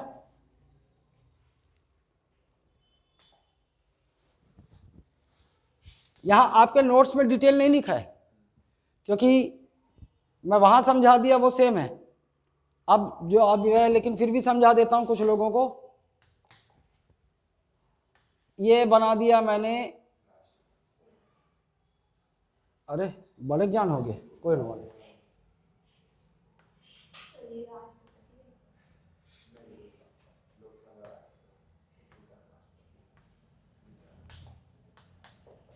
ये लोकसभा है आपकी, ये राज्यसभा है, और ये है हमारी राष्ट्रपति। ये राज्य विधानमंडल, क्या बोलते हैं इसे हम, राज्य विधानमंडल या फिर विधायिका, स्टेट लेजिस्लेचर है ना, या विधायिका बोल देते हैं ना राज्य की, स्टेट लेजिस्लेचर, स्टेट लेजिस्लेचर। ये हो गई आपकी लेजिस्लेटिव असेंबली, जिसको हम विधानसभा बोलते हैं। ये हो गई लेजिस्लेटिव काउंसिल, जिसे हम विधान परिषद बोलते हैं। और ये हो गए हमारे राज्यपाल। आइए अध्यादेश, सबसे पहला बेसिक डिफरेंस। भाई राष्ट्रपति संसद में अध्यादेश जारी कर सकते हैं। कौन सा अनुच्छेद, 1, 2, 3, और 2 को उठा के यहां रख दो पहले, 2, 1, 3, 2 को उठाओ पहले रख दो, बस हो गया, वो ही आपका राज्यपाल का आ जाएगा। ठीक, देखिए अनुच्छेद 1, 2, 3, पहले उधर ऐसे तुलना में देखते जाऊंगा, ध्यान से बस सुनो। अनुच्छेद, अच्छा आप लोगों में जो लोग राष्ट्रपति नहीं देखे होंगे ना, आपको समझ में नहीं आएगा। इससे पहले आप राष्ट्रपति देखेंगे तभी आपको राज्यपाल अध्यादेश समझ में आएगा। राष्ट्रपति में अध्यादेश, राष्ट्रपति अनुच्छेद 103 के तहत कहां अध्यादेश जारी कर सकते हैं? संसद। कहां? केंद्र में, केंद्र में, केंद्र में, केंद्र में अध्यादेश जारी कर सकते हैं। और राज्यपाल अनुच्छेद 213 के तहत कहां जारी कर सकते हैं? जिस राज्य के वो राज्यपाल हैं वहां, राज्य विधानमंडल में, स्टेट लेजिस्लेचर में। क्लियर है? ठीक, फिर हम लोगों ने देखा था दूसरी कंडीशन कि यहां पर देखा था हम लोगों ने कब कौन जारी कर सकता है, और अध्यादेश क्या होता है? एक अस्थायी कानून, अ टेम्पररी लॉ, है ना, अ टेम्पररी लॉ। अब इसकी जरूरत क्यों पड़ी भाई अस्थायी कानून? इसकी अस्थायी कानून की जरूरत इसलिए पड़ी कि मान लो विधायिका, अब मैं कॉमन नेम ले रहा हूं, विधायिका मतलब इसको बोल देते हैं अपन केंद्रीय विधायिका, सेंट्रल लेजिस्लेचर, जिसका नाम है पार्लियामेंट, संसद। इसको बोल देते हैं स्टेट लेजिस्लेचर, राज्य की विधायिका, जिसका कोई नाम नहीं होता। आपको बस राज्य लगाना होगा, छत्तीसगढ़ राज्य विधायिका, मध्य प्रदेश राज्य विधायिका, ऐसा। अस्थायी कानून है, इसकी व्यवस्था इसलिए की गई कि भैया आपको पता है कि विधि, अगर अपन केंद्रीय विधायिका में चले जाए, केंद्र सरकार के लिए विधि बनाती केंद्रीय विधायिका, जिसका नाम है संसद। संसद में तीनों अंग होते हैं, ये तीनों अंग मिलकर संसद बनाते हैं। तो कानून ये भी अप्रूव करना चाहिए, ये भी अप्रूव करना चाहिए, ये भी करना चाहिए, तब कानून बनता है, संसदीय कानून जिसे हम कहते हैं, पार्लियामेंट्री लॉ। उसी प्रकार राज्य का कानून, स्टेट लेजिस्लेचर का लॉ वैसे ही बनेगा। अच्छा, अब भाई ये हमेशा खुले रहे जरूरी थोड़ी है, इनमें भी तो सेशन चलता है, और सेशन एक सत्रावसान मतलब प्रोरोगेशन हो जाता है, एक सत्र आहूत होता है, मतलब समन होता है, समन एक सत्र। यहां की बात कर रहा हूं तो राष्ट्रपति समन करते हैं ना, कोई भी, चाहे यहां का सेशन हो चाहे यहां का सेशन हो, सत्र दोनों किसी भी सदन का हो, कोई भी सत्र हो, आहूत या समन कौन करता है? राष्ट्रपति। और इसका सत्रावसान इंग्लिश में क्या बोलेंगे? प्रोरोगेशन। क्या बोलते हैं? प्रोरोगेशन कौन करेगा? राष्ट्रपति। उसी प्रकार राज्य में कोई मान लो विधानसभा सत्र चल रहा है, कौन करेगा समन ऑफ प्रोरोगेशन? राज्यपाल। क्लियर है बात? अपनी मर्जी से करेंगे क्या? मंत्रिपरिषद के परामर्श पर। ये मंत्रिपरिषद बना देता हूं कॉमन, क्योंकि मंत्री कोई किसी भी सदन के हो सकते हैं ना। ये आपकी कौन सी है? काउंसिल ऑफ मिनिस्टर, मंत्रिपरिषद, और ये भी काउंसिल ऑफ मिनिस्टर है। अगर ये है तो, अगर ये नहीं है तो फिर सारे मंत्री विधानसभा के होते हैं ना। ये भी काउंसिल ऑफ मिनिस्टर, दोनों को काउंसिल ऑफ मिनिस्टर बोलते हैं, लेकिन हमको भेद करना होता अपन क्या बोलते हैं? ये यूनियन काउंसिल ऑफ मिनिस्टर, ये state council of minister. Clear है ना? हाँ, अभी तक नहीं बताया हूं क्या ये?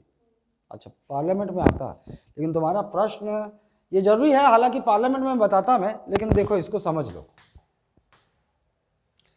ये है आपकी council of minister.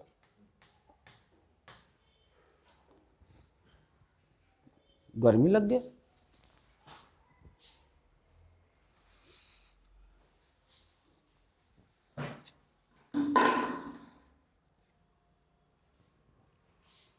Council of minister, इसमें मंत्री होते हैं, और इसका मुखिया कौन? अपन सेंट्रल में चले गए ना, मुखिया कौन है?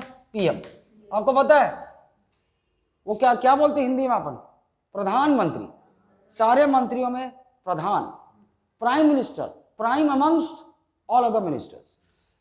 इसके अंदर मिनिस्टर होते हैं सारे भ्रष्ट, चोर, पापी, ये सब मिनिस्टर हैं ना, मिनिस्टर भरे हुए हैं।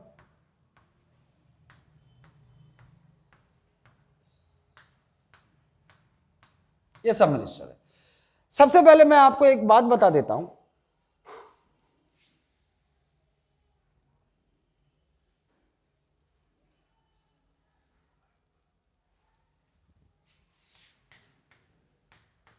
First constitutional amendment act, year थोड़ा सा मेरे को डाउट है, 2002 है कि 2003 है, चेक कर।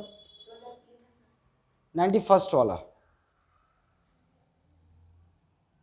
2003 मेरे को याद आ रहा है, देखो एक बार। वही 2003 है ना। अरे मैं तो कहीं से भी उठा के ले आता हूँ ना, मेरे दिमाग के उस फेज में रखा हुआ रहता है, तो थोड़ा अगर तुम लोग गलत ना हो जाए साला। 2003, जबकि मेरे को 90% चांसेस होता है, मेरे को अगर याद आ रहा है ये है तो वो होगा 91। ये संविधान संशोधन भी इंपॉर्टेंट है। देखो इस संविधान संशोधन में क्या हुआ। इस पहले सर्वोच्च न्यायालय ने ऐसा आदेश दिया कि नहीं भैया, आप लोग ये जो मंत्री, देखो इसकी जरूरत क्यों पड़ी मैं समझा देता हूं। क्या होता था कि पहले ना केंद्र में सरकार के जो सरकार बनेगी, कितने मंत्री होंगे, प्रधानमंत्री समेत इसकी कोई संख्या फिक्स नहीं थी।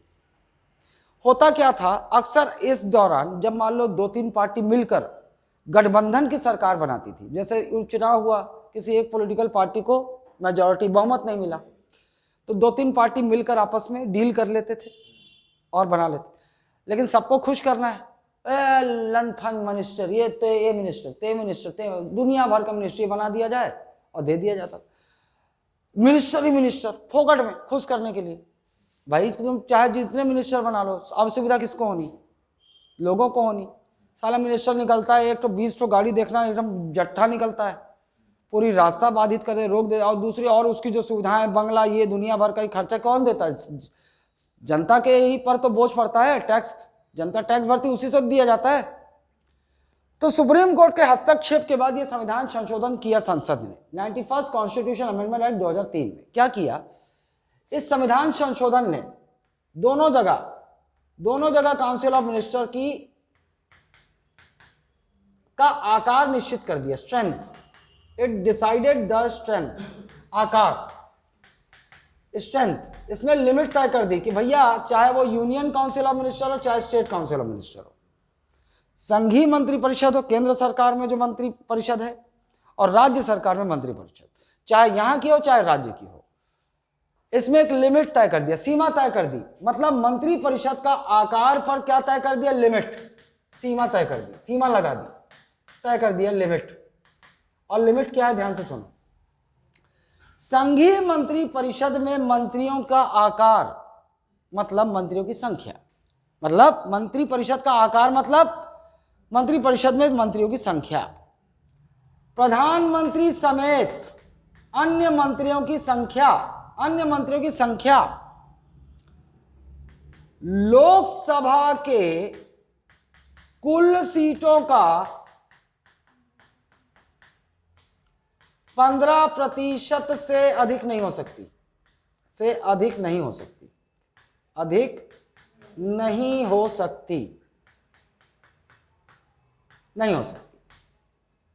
मतलब the number of ministers in union council of minister can not exceed beyond 15% of the total seats of Lok Sabha की अगर मान लो अभी कितनी 543, तो 543 का 15% कितना निकलता है?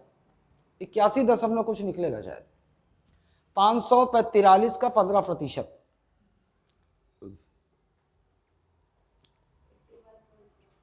कितना निकल रहा है? ये 15% 81.45। और एक बात याद रहे, ये जो ये संख्या तय की ना, इसमें प्रधानमंत्री इंक्लूड होगा क्योंकि वो भी मंत्री है। प्रधानमंत्री समेत अन्य मंत्रियों की संख्या इससे ज्यादा नहीं हो सकती। तो राउंड फिगर कर दें, मतलब अभी यूनियन काउंसिल ऑफ मिनिस्टर में मंत्रियों की संख्या 82 से ज्यादा नहीं हो सकती। पक्का? गलत है। ऐसा मैं इसलिए करता हूं कि तुमको फिर यहां गलती ना हो जाए। ये क्या बोल रहा है? इससे ज्यादा नहीं हो सकती। 81.45 से साला 1 दशमलव भी आगे नहीं जा सकते तुम। कम करना पड़ेगा राउंड फिगर, क्योंकि लोगों से गलती हो जाएगी। जैसे अपन बहुमत में देखे थे, मान लो 50-50 हो जाता है, तो 1 बढ़ाते हैं ज्यादा करने के लिए, राउंड फिगर करते हैं। जैसे 543 है ना, 543 का आधा कितना होता है? 271.5। तो यहां अपन क्या करते हैं? राउंड फिगर, क्योंकि आदमी को तो काट नहीं सकते। एक सीट मतलब एक व्यक्ति, चाहे पुरुष हो चाहे महिला हो, चाहे ठीक है 271.5, इसको ज्यादा होना चाहिए, तो यहां पर राउंड फिगर कर देते हैं 272। लेकिन यहां नहीं कर सकते, यहां पे फिर वही अगर दिमाग में बैठा रहेगा तो यहां भी वैसे ही हो जाएगा। नहीं, इससे ज्यादा नहीं हो सकता। मतलब अभी वर्तमान समय में यूनियन काउंसिल ऑफ मिनिस्टर में प्रधानमंत्री समेत मंत्रियों की संख्या 81 मंत्री से ज्यादा नहीं हो सकती। ये तय कर दिया, लिमिट तय कर दिया संविधान में संशोधन कर। क्लियर है बात? यही बात यहां भी लागू होती है, राज्यों में भी। बस अंतर क्या हो जाएगा? सीएम समेत अन्य मंत्रियों की संख्या, अब यहां क्या हो जाएगा? लोकसभा की जगह उस राज्य के विधानसभा के कुल सीटों का 15% से अधिक नहीं हो सकती। जैसे छत्तीसगढ़ में कितना है? 90 का 15% कितना आएगा? अबे कैसे लोग हो रहे साले, 90 का 10% ना होता है तो कैसे उतना संख्या में जा रहे हो? 9 और 4.5 जोड़ोगे कितना आएगा? 13.5। छत्तीसगढ़ के संबंध में जाए तो 13.5 से ज्यादा नहीं हो सकते। मतलब हमारे यहाँ मुख्यमंत्री समेत अधिकतम मंत्री कितने हो सकते? ये बात क्लियर है? अब इधर आ जाओ। अब हम सेंट्रल काउंसिल ऑफ मिनिस्टर में चलते हैं। यहाँ मंत्रियों का भी रैंकिंग है, यहाँ भी रैंकिंग है ना भाई। मिनिस्टर सब एक जैसे हो जाएंगे?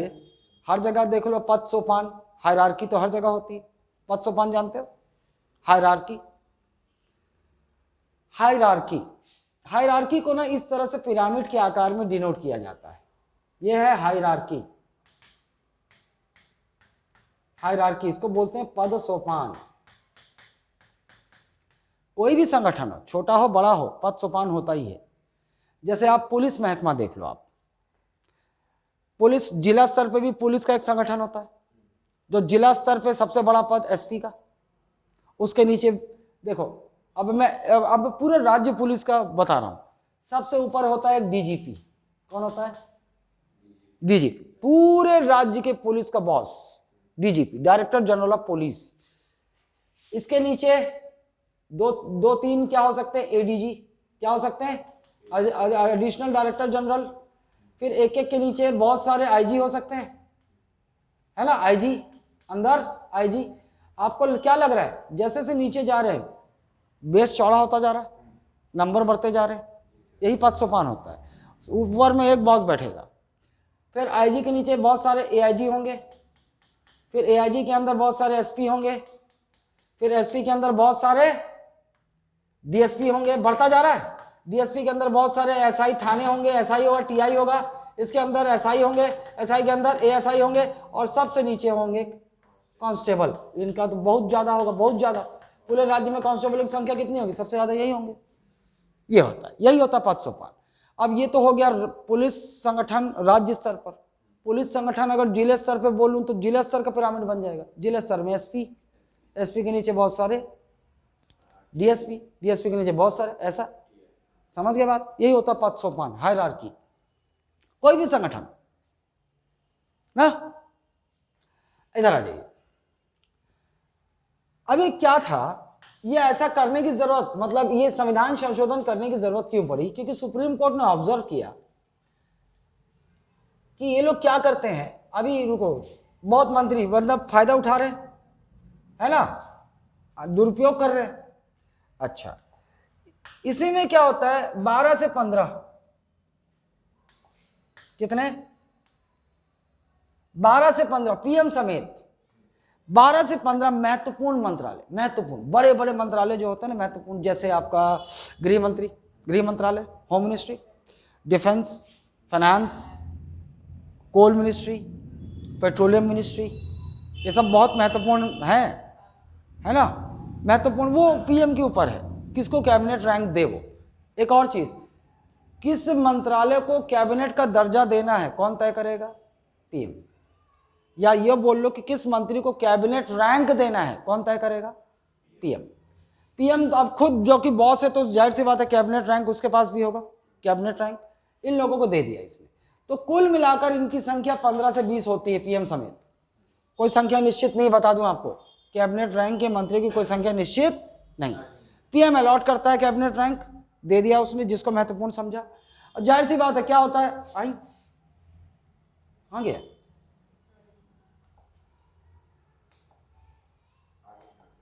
हाँ ये अपने आप कैसे, ऐसे ही कुछ घटना होती है तो जो बौराए मूर्ख लोग होते तुरंत भूत है क्या ना, कोई किसी भी किस्म का भूत हो उसको मेरे पास ले आओ। 15 से 20। अब पीएम समेत जिन जिन मंत्रियों को कैबिनेट का रैंक मिला हुआ है इन्हीं को मिलाकर कहा जाता है मंत्रिमंडल, मंत्रिमंडल, और अंग्रेजी में कहा जाता है कैबिनेट, अंग्रेजी में कहा जाता है कैबिनेट। अब आपको एक बात की क्लैरिटी आ गई, बड़ा कौन है, काउंसिल ऑफ, आकार में बड़ा कौन सा है, कैबिनेट काउंसिल ऑफ मिनिस्टर के अंदर है कि कैबिनेट के अंदर काउंसिल ऑफ मिनिस्टर, मंत्री परिषद के अंदर है कैबिनेट। समझ में आया, है ना। मंत्री परिषद व्यापक है, इसमें सारे मंत्री शामिल हैं, लेकिन इस पूरे मंत्री परिषद में कुछ मंत्रियों को प्रधानमंत्री कैबिनेट रैंक का दर्जा देते हैं, और जिनको जिनको कैबिनेट रैंक का दर्जा मिला है प्रधानमंत्री समेत उनको मिलाकर बोलते हैं मंत्रिमंडल, कैबिनेट। अब बात क्लियर है, ये सवाल इंपॉर्टेंट है, उसने अभी दाग दिया ना कहीं सुनते होगे तुम लोग। असल में मैं इसको बताता, लेकिन जब मैं संसद में पहुंचता ना तो संसद नहीं, इसके बाद अपन क्या पहुंचेंगे, गवर्नर हो गया ना, इसके बाद मैं पीएम पढ़ाऊंगा, पीएम के बाद पढ़ाता सेंट्रल काउंसिल ऑफ मिनिस्टर, तो वहां ये टॉपिक आता। अब नहीं बताऊंगा, लेकिन अभी बता दिया, वहां नहीं बताऊंगा ना, समय बचेगा। देखो मन में तुम्हारे अभी सवाल आया तो अभी नहीं डालना, क्योंकि आज भी बताना है मेरे को और जब आएगा तब भी बताना है मेरे को। चलो बात क्लियर है।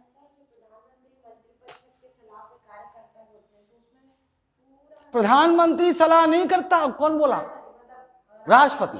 हाँ हम बोलते हैं कि देखो हम बोलते हैं कि मंत्री परिषद के सलाह पर राष्ट्रपति कार्य करते हैं, हम यही कहते हैं।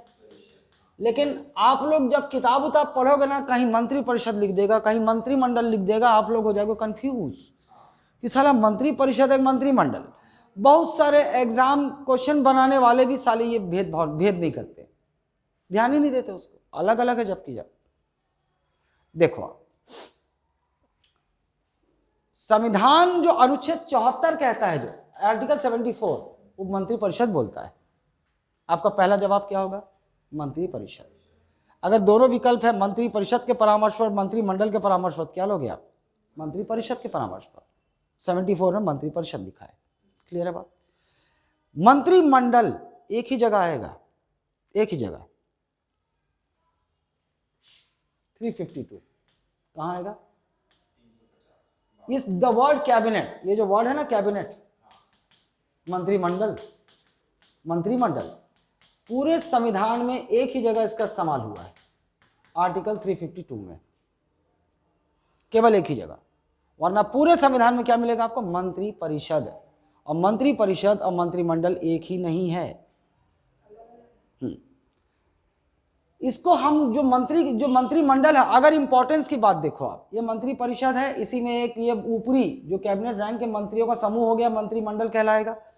अगर आपसे पूछे कि भारतीय शासन प्रणाली में नीति निर्माण की सर्वोच्च संस्था कौन सी है? नीति निर्माण, पॉलिसी फॉर्मुलेशन, पॉलिसी फॉर्मुलेशन, जो नीतियां बनती हैं, जैसे डिमोनेटाइजेशन हुआ, विमुद्रीकरण, जैसे बड़े बड़े जी पॉलिसी जिससे डिसीजन लिए जाते हैं, तो the supreme policy formulation agency is मंत्रिमंडल, कैबिनेट, कैबिनेट। क्योंकि प्रधानमंत्री क्या करता है, अपने बहुत महत्वपूर्ण जो नीति से संबंधित, जैसे विमुद्रीकरण हुआ, ये सब हुआ ना, जो है ना, नोटबंदी, 2000 की नोटबंदी, ये सब, तो ये लोग क्या करते हैं ना, प्रधानमंत्री अपने खास लोगों की ही मीटिंग बुलाता है। खास बोले तो कौन? जो खास लोग हैं उनको कैबिनेट रैंक दिया हुआ है ना, इन्हीं की मीटिंग बुलाते हैं और यही तय करते हैं ये करना है। तो नीति निर्माण की सर्वोच्च संस्था मंत्रिपरिषद है कि मंत्रिमंडल? मंत्रिमंडल, नीति फॉर्मुलेशन की। लेकिन जब वहां परामर्श की बात आएगी तो हर जगह क्या लेना आप? लेकिन कहां पर आपको मंत्रिमंडल लेना है? यहां लेना, क्योंकि यहां पर मंत्रिमंडल लिखा हुआ है कि मंत्रिमंडल के परामर्श पर राष्ट्रपति राष्ट्रीय आपातकाल की घोषणा करते हैं, है ना। ये बारीकी है, बहुत बारीकी है। क्लियर है बात? अच्छा, अब दूसरे लेवल के मिनिस्टर पे आ जाते हैं। कुछ लोगों को सेकंड लेवल का मिनिस्ट्री, सेकंड रैंक के मिनिस्टर, इनको बोला जाता है स्टेट मिनिस्टर्स, राज्य मंत्री। इनको क्या कहा जाता है? State ministers. अभी लोग कंफ्यूज हो जाएंगे, साला सेंट्रल गवर्नमेंट की मिनिस्ट्री की बात कर रहे हैं, लिख रहे हैं राज्य मंत्री। कंफ्यूज नहीं होना, ये राज्य मंत्री का मतलब ये सेंट्रल गवर्नमेंट में मिनिस्टर है, ठीक है। ये स्टेट मिनिस्टर हो गया। स्टेट मिनिस्टर में आपको समझाने के लिए मैं ऐसा बोल देता हूं कि ये स्टेट मिनिस्टर कौन होते हैं। तो ये जो स्टेट मिनिस्टर होते हैं ना, ये बुढ़े बुढ़े मिनिस्टर होते हैं ना, सीनियर मिनिस्टर्स, बड़े मंत्री, इनकी सहायता करने के लिए होते हैं, टू असिस्ट देम, इनकी सहायता करने के लिए होते हैं। स्टेट मिनिस्टर्स क्यों होते हैं? ये जो कैबिनेट रैंक के मंत्री या जो सीनियर मिनिस्टर्स है ना, बुढ़े हो गए जो, इन सब की सहायता के लिए होते हैं स्टेट मिनिस्टर्स। समझ गए? जैसे जैसे समझाता हूं, मान लो ये एक मंत्री है हमारा कालूराम, कालूराम है कोयला मंत्री, यह है कोयला मंत्री, बड़ा इंपॉर्टेंट एनर्जी भाई, ऊर्जा का मामला है, बड़ा इंपॉर्टेंट मंत्रालय है कोयला मंत्रालय, पेट्रोलियम मंत्रालय, कोयला बहुत इंपॉर्टेंट मंत्रालय। कोयला, जो कोयला मंत्रालय है, इसमें भाई बहुत बड़ा मंत्रालय है, तो हो सकता है बहुत सारे विभाग हों, डिपार्टमेंट मंत्रालय के अंदर। और ये है हमारी करिया देवी, करियाबाई, हमारे छत्तीसगढ़ से ही हैं, वो मंत्री बन गई वहां पर, इनका नाम है करियाबाई।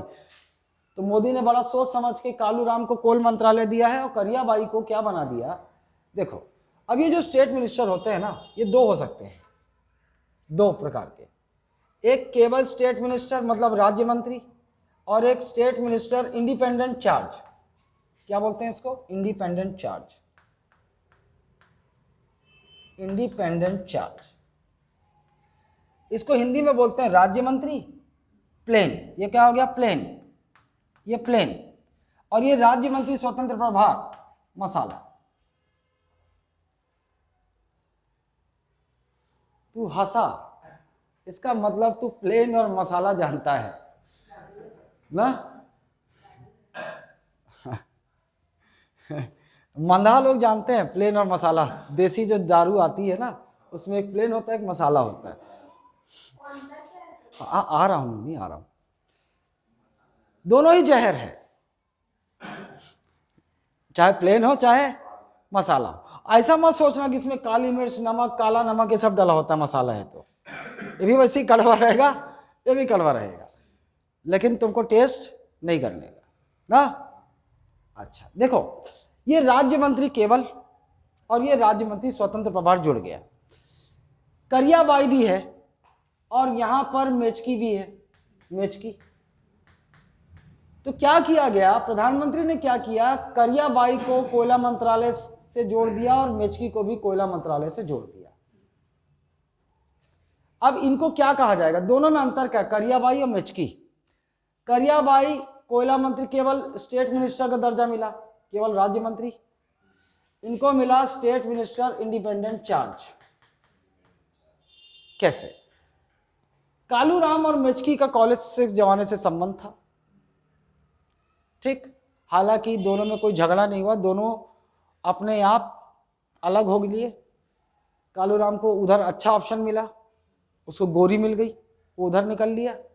मेचकी बाई को नहीं, अमीर आदमी मिल गया, इधर निकल गया। दोनों आपस में, जैसे अक्षय कुमार एक फिल्म आई थी ना, दोनों आपस में लवर्स रहते, बड़े प्रेम से दोनों आपस में हंसी खुशी, अलग होके वो उधर शादी और ये इधर, कोई फिल्म आई थी पता नहीं। ये दोनों में अंतर ये है, करियाबाई को हम क्या बोलेंगे, देखो कैसे बुलाएंगे। करियाबाई कौन है, तो करियाबाई है स्टेट मिनिस्टर कोयला मंत्रालय, राज्य मंत्री कोयला मंत्रालय। क्या बोलेंगे उसको, राज्य मंत्री कोयला मंत्रालय। इसको भी बोलेंगे राज्य मंत्री कोयला मंत्रालय, क्योंकि ये दोनों जोड़ दिए गए हैं कोयला मंत्रालय से, कालूराम के असिस्ट करने के लिए, दोनों ही है ना। लेकिन इसको बोलेंगे कि मेचकी कौन है, तो मेचकी है राज्य मंत्री कोयला मंत्रालय स्वतंत्र प्रभार, या कोयला मंत्रालय राज्य मंत्री स्वतंत्र प्रभार। Coal ministry state minister independent charge. अब ये दोनों को ही वो बोल रहे हैं। इसको क्या बोल रहे हैं, करियाबाई कौन है, राज्य मंत्री कोयला मंत्रालय, केवल बोल रहे हैं। इसको क्या बोल रहे हैं, राज्य मंत्री कोयला मंत्रालय स्वतंत्र प्रभार। दोनों में अंतर क्या है, करियाबाई को केवल असिस्ट करने के लिए रखा गया, मतलब कालूराम जो बोलेंगे वो इसको मानना होगा, उसी को लागू आगे बढ़ाना है। लेकिन मेचकी स्वतंत्र प्रभार, मतलब कोल मंत्रालय में हो सकता है कि मेचकी को एक विभाग दे दिया गया, इस विभाग में निर्णय लेने के लिए मेचकी स्वतंत्र है, इसलिए स्वतंत्र प्रभार, इंडिपेंडेंट चार्ज। 2-3 हो सकता है, क्लियर बात। तो दूसरे लेवल के मंत्री क्या कहलाते हैं, राज्य मंत्री, राज्य मंत्री। और पहले लेवल के मंत्री कैबिनेट मंत्री, उसी को कैबिनेट मंत्री बोलते हैं। उनके समूह को क्या बोलते हैं, कैबिनेट ही बोलते हैं, और मंत्रिमंडल। अभी आगे तीसरे, इनको उपमंत्री कहा जाता है। तीसरे लेवल के मंत्री उपमंत्री, डेप्यूटी मिनिस्टर्स, डेप्यूटी मिनिस्टर्स। हालांकि भारत में आपको ये देखने नहीं मिलेंगे, भारत की व्यवस्था में आपको ये मंत्री, इस तीसरे लेवल के मंत्री नहीं मिलते, या तो ये होते हैं या तो ये होते हैं, ठीक है। इनका क्या है, तो ये बुढ़े बुढ़े लोग नहीं होते जो, केवल ये सीनियर कैबिनेट मिनिस्टर्स की सहायता के लिए स्टेट मिनिस्टर्स, इनको किसी ना किसी कैबिनेट मंत्रालय के साथ जोड़ दिया जाता है ना। और यह कुछ को कुछ छोटे मोटे मंत्रालय भी दे दिए जाते हैं, ऐसा नहीं है। ये सीनियर मिनिस्टर का संसद में गया है, सीनियर 80 साल का मिनिस्ट्री है, उसको लगी तो करवाने के लिए जा रहा है, मजाक कर रहा हूँ, मजाक। ये उनकी सहायता के लिए सीनियर मिनिस्टर्स, बुढ़े बुढ़े नहीं हो जाते एकदम सीनियर, उनकी सहायता के लिए होते हैं। लेकिन भारत में आपको ये देखने को नहीं मिलता। ये 3 प्रकार के मंत्री होते हैं। ये कैबिनेट मंत्रियों की सहायता के लिए, इनको मतलब ये इनको भी बोल सकते हैं कि, लेकिन ये क्या होता है, बड़े बड़े जो मंत्रालय है ना उसमें असिस्ट, क्योंकि एक आदमी पूरा संभाल नहीं सकता, बड़ा मंत्रालय है जैसे, तो इनको असिस्टेंट के रूप में जोड़ दिया जाता है किसी मंत्रालय से। और इसको बोलोगे तो ये बोलोगे केवल सीनियर मंत्री, उम्र में जो सीनियर मंत्री है ना उनकी सहायता के लिए, क्लियर। ये बात क्लियर हो गई। एक और बात पे आ जाता हूं मैं, इसके अलावा एक चौथे क्रम का, ये भी मंत्री नहीं होते, लेकिन यहां भी कुछ लोग होते हैं जिनको चौथे, फोर्थ रैंक मिनिस्टर कहा जाता है। क्या कहा जाता है? फोर्थ रैंक मिनिस्टर कहा जाता है, चौथे क्रम का मंत्री कहा जाता है। ये कौन होते हैं? संसदीय सचिव। क्या कहा जाता है इनको? सचिव, संसदीय सचिव, पार्लियामेंट्री सेक्रेटरीज, पार्लियामेंट्री सेक्रेटरीज।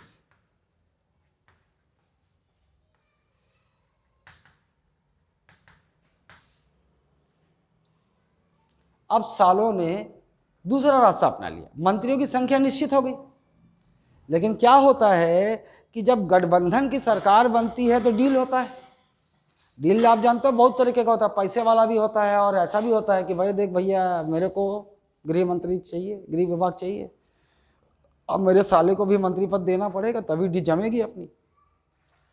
इस प्रकार से सबको खुश करना होता है। क्यों? क्योंकि मान लो बीजेपी के 250 सांसद है, 25 सांसदों की एक राजनीतिक दल को अपने साथ मिलाया, तो जाहिर सी बात है वो, क्योंकि अगर वो मौके का फायदा उठाएगा कि इसको कोई और समर्थन तो देने वाला नहीं, इकलौता चारा मैं हूं, मेरी डील मानेगा, बोलेगा भैया गृह मंत्रालय के साथ साथ 9 और मंत्री मेरे होने चाहिए। और 250 जो सांसद चुनाव जीते हैं वहां भी तो बहुत लोग उम्मीद लगाए बैठे होंगे, झगड़ा नहीं हो जाएगा, विभाजन।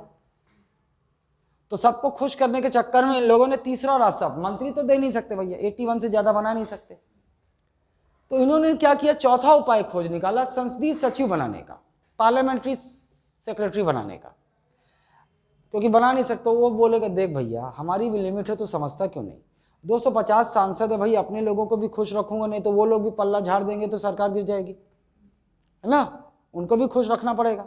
लेकिन फिर भी सबको तो खुश नहीं रख सकता। 250 में से भाई अब 10 तू बोल रहा है, मेरे पास खुद को मिलाकर 70 ही बचा ना, अब मेरे यहाँ बहुत लोगों को खुश करना है, तो क्या करेंगे, सबको खुश नहीं कर सकता, सबको मंत्री पद बना नहीं सकता, क्योंकि 91वां संविधान संशोधन 2003 खड़ा हुआ। तो इन लोगों ने दूसरा उपाय निकाल लिया, संसदीय सचिव बना देते हैं साले, खुश करने के लिए। अच्छा चल तुम दुखी मत हो, तेरे को मैं पार्लियामेंट्री सेक्रेटरी बनाता हूं, कोई इसके पास कोई विभाग, कोई मंत्रालय नहीं होगा, कुछ नहीं होगा इसके पास, लेकिन इसको सरकारी गाड़ी मिल जाएगी, सरकारी बंगला मिल जाएगा, भत्ते वत्ते सैलरी वैलरी सब मंत्री की मिलने लगेगी, एक रौब रहेगा बस। तो खुश करने के लिए पार्लियामेंट्री सेक्रेटरी बोलते हैं, संसदीय सचिव, अलग अलग जगह लगा देते हैं खुश रखने के लिए, बस वो बत्ती लगा के सिक्योरिटी सब मिल जाती, बंगला मिल जाता है, सारे के मंत्री वाले भत्ते मिलने लगते हैं। और वैसे भी सांसद या विधायक बन गया तो तू क्या सोचते हो, कमाई नहीं है उसकी, दुनिया भर की कमाई के साधन है उसके ना, दुनिया भर के कमाई के साधन है। हाँ वो समझ जाना, वो खुश करने वाले ही हैं, खुश करने के लिए बनाया गया उनको, नहीं है। लेकिन इस बीच में बार बार बहस छिड़ती रहती है, सुप्रीम कोर्ट इस पर नजर बार बार, कभी सुप्रीम कोर्ट ने बोला कि नहीं भैया ये असंवैधानिक है, तुम लोग साले मूर्ख बनाने का दूसरा रास्ता निकाल लियो, है संसदीय सचिव बना देते हो तुम लोग, 15% से ज्यादा हो नहीं सकता, तुम लोग संसदीय सचिव बना देते हो। इस पर भी तो कभी बोल दिया है, कभी ये, तो इस तरीके का चलता रहता है। कभी सुप्रीम कोर्ट बोल देता नहीं नहीं ये नहीं होना चाहिए, गलत है, कभी बोल देता नहीं ठीक है जायज है, ऐसा चलता रहता है। तो फिलहाल के लिए ये सब संसदीय सचिव बनाए जाते हैं। बता देना, अभी भी तुम लोग छत्तीसगढ़ पढ़ोगे ना, यहाँ संसदीय सचिव के नाम पढ़ोगे, पार्लियामेंट्री सेक्रेटरी के, है ना, समझ गए। इनको चौथे रैंक का मंत्री का दर्जा दिया जाता, किसको, इनको। लेकिन खास बात क्या है, इनको कोई विभाग या मंत्रालय नहीं मिलता, अलॉट नहीं किया जाता।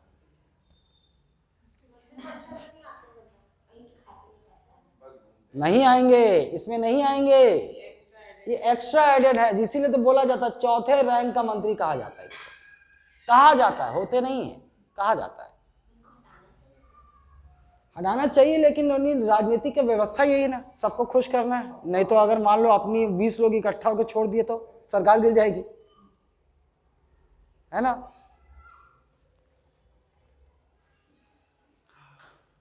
अच्छा वो 45 करोड़ वाला कहाँ, आंकड़ा कहाँ से आया?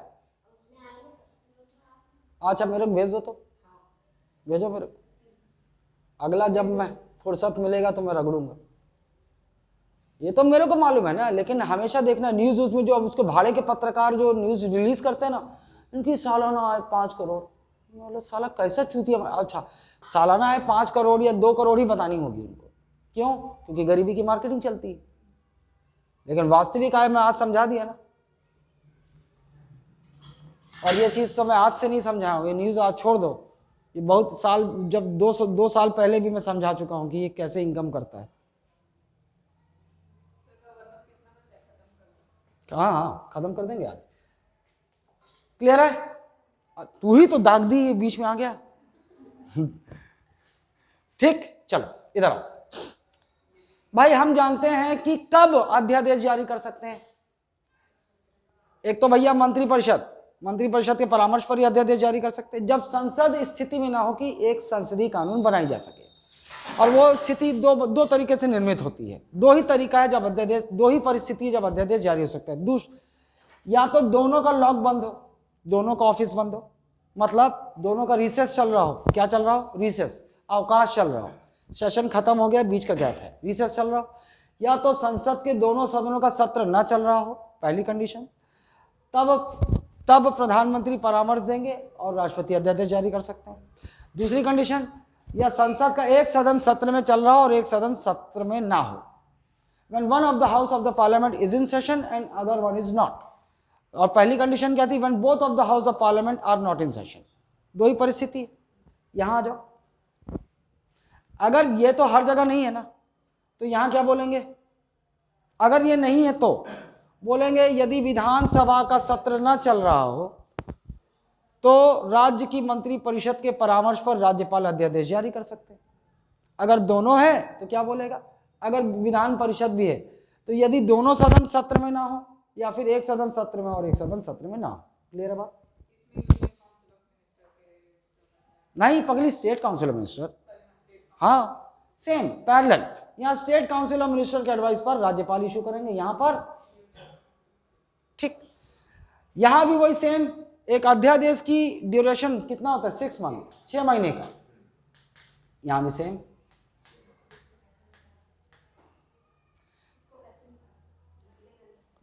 सेव करना फोटो,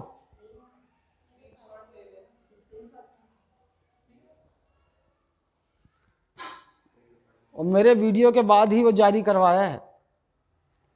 वो अभी नहीं, मेरे को भेजो।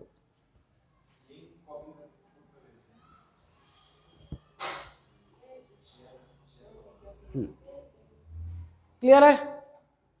लेकिन अगर आपसे पूछे कि अधिकतम अवधि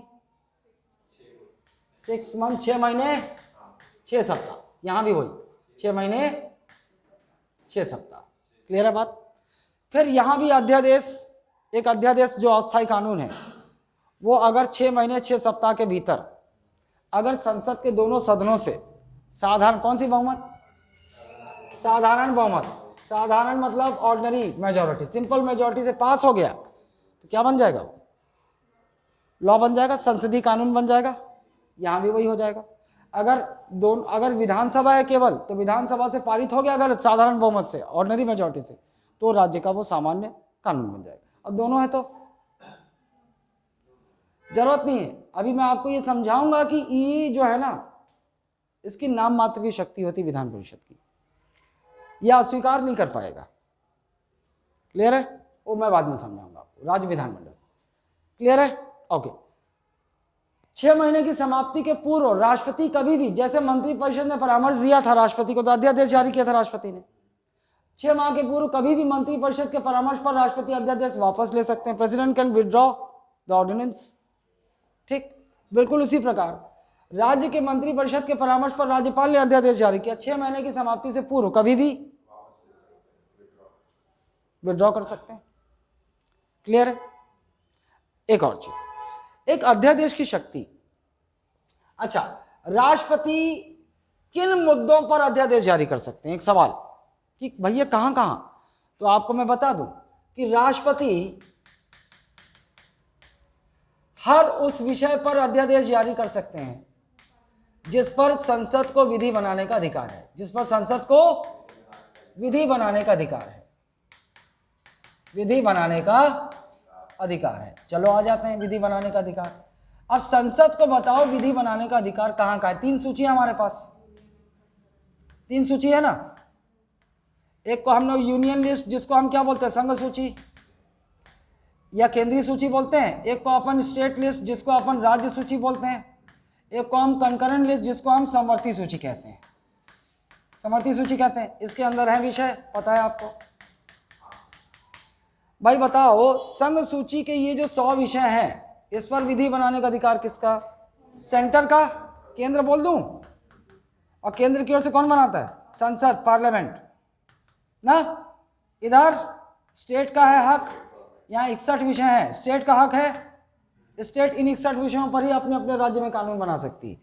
और यहाँ उसके लिए क्या बना? राज्य विधानमंडल, स्टेट लेजिस्लेचर कानून बनाएगी। यहाँ पर सेंटर और स्टेट दोनों बना सकते हैं, ये तो आपको पता है। मुझे बताओ, अब राष्ट्रपति अध्यादेश कहाँ कहाँ जारी कर सकते? यहाँ कर सकते हैं क्या? हाँ, संघ सूची के 100 विषयों पर किसी पे भी अध्यादेश जारी हो सकता है। यहाँ कर सकते हैं क्या? हाँ भाई, यहाँ पर कितने विषय हैं? यहाँ भी अध्यादेश, इन विषयों पर भी राष्ट्रपति अध्यादेश जारी कर सकते हैं। इस पर है? ये कौन सा हाँ शायद होता है साला? सामान्य परिस्थिति में नहीं कर सकते, लेकिन एक विशेष परिस्थिति आएगी जब कर सकते हैं। कब बोलो? हाँ, यदि मान लो राज्य में लगा हुआ है प्रेसिडेंट रूल, राष्ट्रपति शासन, तो आपको तो पता है ना, राज्य में राष्ट्रपति शासन लगा हुआ है तो इस राज्य की समस्त कार्यकारी विधायी शक्ति केंद्र में ट्रांसफर हो जाती है। अब उस समय तो संसद का अधिकार है इस फलाना राज्य में, जहां राज्य में राष्ट्रपति शासन लगा हुआ है, वहां के विधि बनाने के लिए। तो उस समय राष्ट्रपति वहां भी अध्यादेश जारी कर सकते हैं। क्लियर है?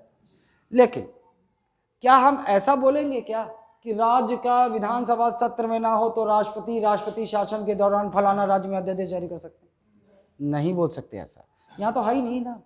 हम बोलेंगे अगर किसी राज्य में राष्ट्रपति शासन लगा हुआ है और संसद के दोनों सदन सत्र में ना हो, या फिर एक सदन सत्र में और एक सदन सत्र में ना हो, तो राष्ट्रपति उस संबंधित राज्य जहां राष्ट्रपति शासन लगा हुआ है वहां अध्यादेश जारी, हालांकि इसकी जरूरत नहीं पड़ेगी। बोलो क्यों?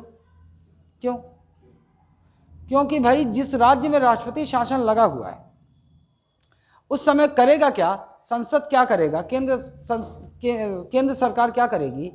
वो ना विधि बनाने की शक्ति का प्रत्यायोजन कर देगी राष्ट्रपति को, डेलीगेट, बता ना, डेलीगेशन ऑफ पावर, वैसा कर देगी। तो राष्ट्रपति क्या करेंगे?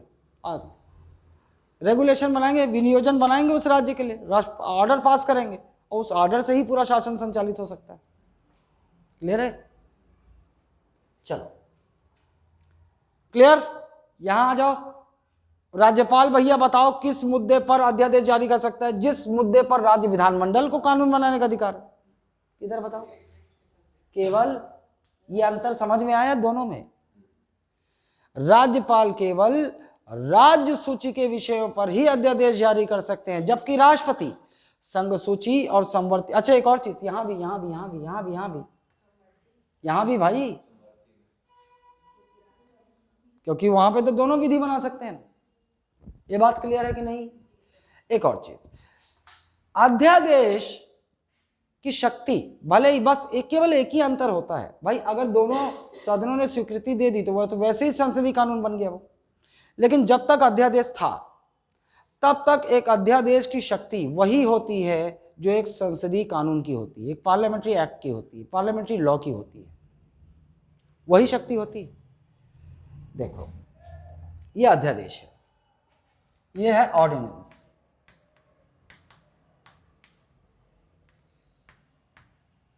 ऑर्डिनेंस, ठीक, इसकी शक्ति कैसी होती है? संसदीय कानून की तरह होती है। अच्छा, राज्य में राज्य के कानून की तरह होती है ना, संसदीय कानून की तरह होती है। अब एक संसदीय कानून क्या क्या कर सकता है, पहले ये क्लियर होना चाहिए।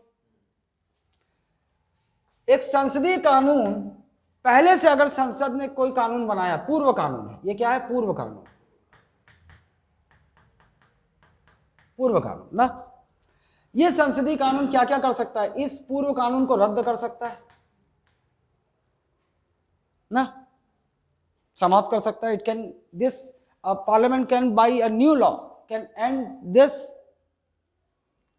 प्रीवियस लॉ, संशोधन कर सकता है, ये क्या कर सकता है, अमेंडमेंट कर सकता है। संसद एक कानून बनाएगी और इस कानून का मकसद होगा कि ये जो पहले का कानून है इसमें ये अमेंडमेंट कर दिया जाए, अमेंड कर सकता है। जब ये कर सकता है तो ये भी कर सकता है। एक अध्यादेश संसद के बनाए हुए किसी भी कानून को या तो रद्द भी कर सकता है और संशोधन भी कर सकता है। बात क्लियर है? जब तक जीवित है अध्यादेश उसकी पूरी शक्ति है, जैसे एक संसदीय कानून की शक्ति होती है अध्यादेश की भी पूरी शक्ति होती है। क्लियर है बात? लेकिन आपको कंफ्यूज नहीं होना है। चलो मेरे को बताओ कि क्या एक संसदीय कानून संविधान में संशोधन कर सकता है? संविधान संशोधन की बात कर रहा हूं मैं। क्या एक अध्यादेश आपका मौलिक अधिकार छीन सकता है? छीन सकता है क्या? ये दोनों नहीं कर सकता, क्योंकि संसदीय कानून वो जो साधारण कानून होता है वो अलग बात है। ये क्या संविधान संशोधन, देखो साधारण विधेयक, धन, वो सब अलग विधेयक हैं और संविधान संशोधन विधेयक अलग है ना। तो संविधान में तो संशोधन केवल संविधान संशोधन विधेयक से ही किया जा सकता है। संसद कोई कानून बनाकर संविधान में संशोधन नहीं कर सकता सामान्य कानून से। उसके लिए संविधान संशोधन विधेयक आएगा, वो पारित होगा और वो कानून बनेगा, तब संविधान में संशोधन होगा। तो जब ये नहीं कर सकता तो इसका बाप भी नहीं कर सकता, ये भी नहीं कर सकता। भाई जब आपका मौलिक अधिकार, क्या कोई ऐसे कोई साधारण कानून पास करके छीन लेगा क्या? आपका मौलिक अधिकार यदि कुछ भी परिवर्तन करना है संविधान में, उसके लिए संविधान संशोधन विधेयक लाना पड़ता है। वो जब दोनों सदनों से पारित होता है तब संविधान में संशोधन हो जाता है। जैसे 44वां संविधान संशोधन 1978, 44th 1978, आपके संपत्ति के अधिकार को एक साधारण संसदीय कानून से हटाया गया क्या? संविधान संशोधन विधेयक लाया गया, दोनों सदनों से पारित हुआ। राष्ट्रपति की स्वीकृति जरूरी है क्या? कब से जरूरी? कब से जरूरी? हाँ, एक संविधान संशोधन विधेयक जब दोनों सदनों से पारित हो जाता है तो ये जाएगा राष्ट्रपति के पास फाइनल अप्रूवल के लिए। लेकिन राष्ट्रपति के पास संविधान संशोधन विधेयक में कोई विकल्प नहीं है। उसका कारण क्या है? 24वां संविधान संशोधन अधिनियम 1971, और इसमें यह परिवर्तन कर दिया गया कि भैया अगर दोनों सदनों ने पारित कर दिया एक संविधान संशोधन विधेयक को रिक्वायर्ड बहुमत से, आपको पता है रिक्वायर्ड बहुमत क्यों बोलता हूं? क्योंकि अलग अलग जगह अलग अलग बहुमत चाहिए होता। तो फिर राष्ट्रपति को एक ही विकल्प है, उन्हें स्वीकृति देनी ही होगी, देनी ही होगी। President has to give his assent to a constitutional amendment bill. Clear है ना? Have a break. नहीं, रुको, चलो ये बात क्लियर हो गई पूरी। ये मेरे ख्याल से यहीं पर कहीं फंस रहे होगे। अच्छा क्लियर था?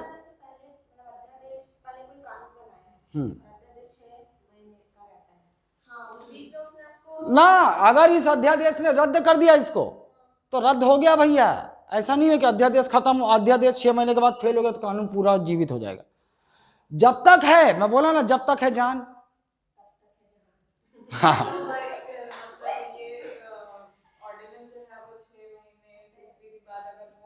अगर दोनों हाउस से पास नहीं, बाद नहीं, इन्होंने 6 मंथ 6 वीक के अंदर, हाँ, तो उसके ऑर्डिनेंस ने जो भी काम किए हैं सब वैलिड वो रहेंगे, लेकिन प्रीवियस वाला वो तो नहीं रहेगा। अगर इसको खत्म कर दिया ना अध्यादेश ने, ये लॉ खत्म हो चुका है, फिर पुनर्जीवित नहीं हो सकता वो। जब तक ये है तब तक शहंशाह है, जो भी काम किया जाएगा सब वैलिड है। अध्यादेश यदि मान लो दोनों सदनों की स्वीकृति नहीं मिल पाई तो वो संसदीय कानून नहीं बन पाया, लेकिन जब तक अध्यादेश की शक्ति थी उसने जो भी कार्य किए वो सारे वैलिड माने जाएंगे, वैध होंगे। हाँ, जो कर दिया वो कर दिया। हाँ, जैसे ही कोई सदन सत्र में आए तो 6 सप्ताह का ही समय है उसके पास। क्या? अरे फिर से कंफ्यूज हो रहा हो सालों। मैं बताया, मान लो अगर दोनों सदन का एक साथ 17 वसान है, एक कंडीशन में, और दोनों सदन 6 महीने, जस्ट 6 महीने बाद एक साथ आहूत होते हैं, ये दोनों सदन का 17 वसान एक साथ हुआ, और हमको पता है ना 2 सत्रों के बीच का अधिकतम गैप कितना हो सकता है, 6 माह से अधिक नहीं हो सकता। मान लो लास्ट दिन मजबूरी हो गई, सेशन बुलाना पड़ेगा दोनों का इस दिन, तो अध्यादेश कितने महीने जीवित रह गया? अब दोनों जीवित हो गए तो इसके पास भी 6 सप्ताह का समय है, इसके पास भी 6 सप्ताह। इसी अवस्था में तो हम बोले कि अध्यादेश अधिकतम कितना जीवित रह सकता है? 6 महीना 6 सप्ताह। सुन लो, अगर एक पहला सप्ताह में इसने फेल कर दिया अध्यादेश को, खत्म अध्यादेश, वहीं खत्म। लेकिन अगर और जीवित रहना चाहता है ये अध्यादेश, तो क्या करना होगा? इसे पास होना होगा। पास हो गया मतलब अध्यादेश, हाँ, सांस चैन के साथ मैं जिंदा हूं अभी, है ना, 6 माह 1 सप्ताह हो गया जिंदा है। अब इसका वेट, मान लो आखिरी दिन इसने क्या किया, ऑर्डिनरी साधारण बहुमत से फेल कर दिया आखिरी दिन में, तो कितना जीवित रहा ये? 6 महीना 6 सप्ताह। लेकिन आखिरी दिन अगर इसने पास भी कर दिया तब भी अध्यादेश नहीं रहा, दोनों सदनों की स्वीकृति मिल गई, तो संसदीय कानून बन गया सामान्य।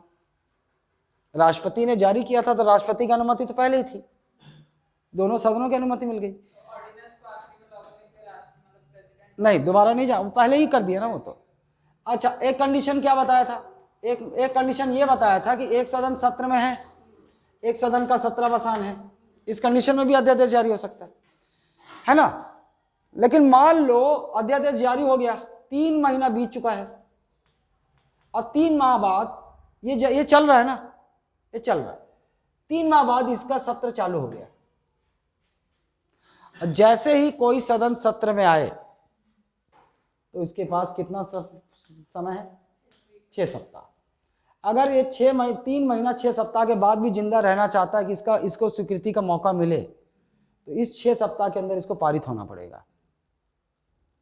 पड़ेगा, तभी तो जिंदा रहेगा दूसरे सदन के लिए। अगर मान लो इसने 6 सप्ताह के भीतर इसे पारित नहीं किया तो अध्यादेश से पहले ही खत्म हो गया खत्म, उतनी ही लाइफ रही उसकी।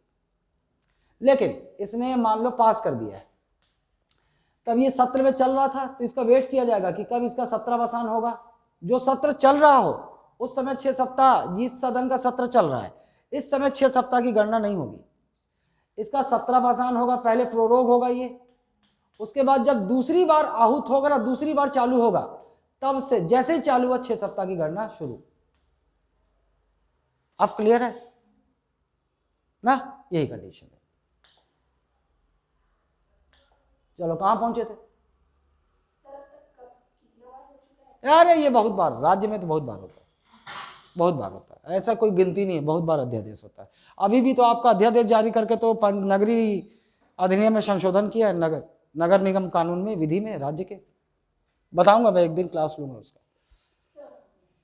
रुक जा, ये खत्म हो गया लगभग, ये क्लियर है?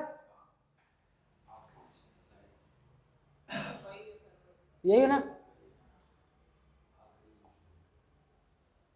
राष्ट्रपति की विचाराधीन किसी विधेयक को आरक्षित करना, अरे नहीं भाई, इसका हेडिंग अलग होगा।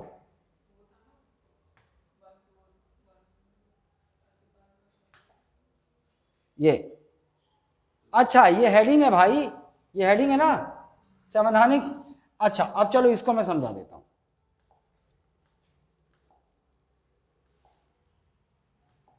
देखो, राष्ट्रपति के पास गए थे हम लोग, क्या संविधान ने राष्ट्रपति के डिस्क्रिशनरी पावर के बारे में कुछ बताया है?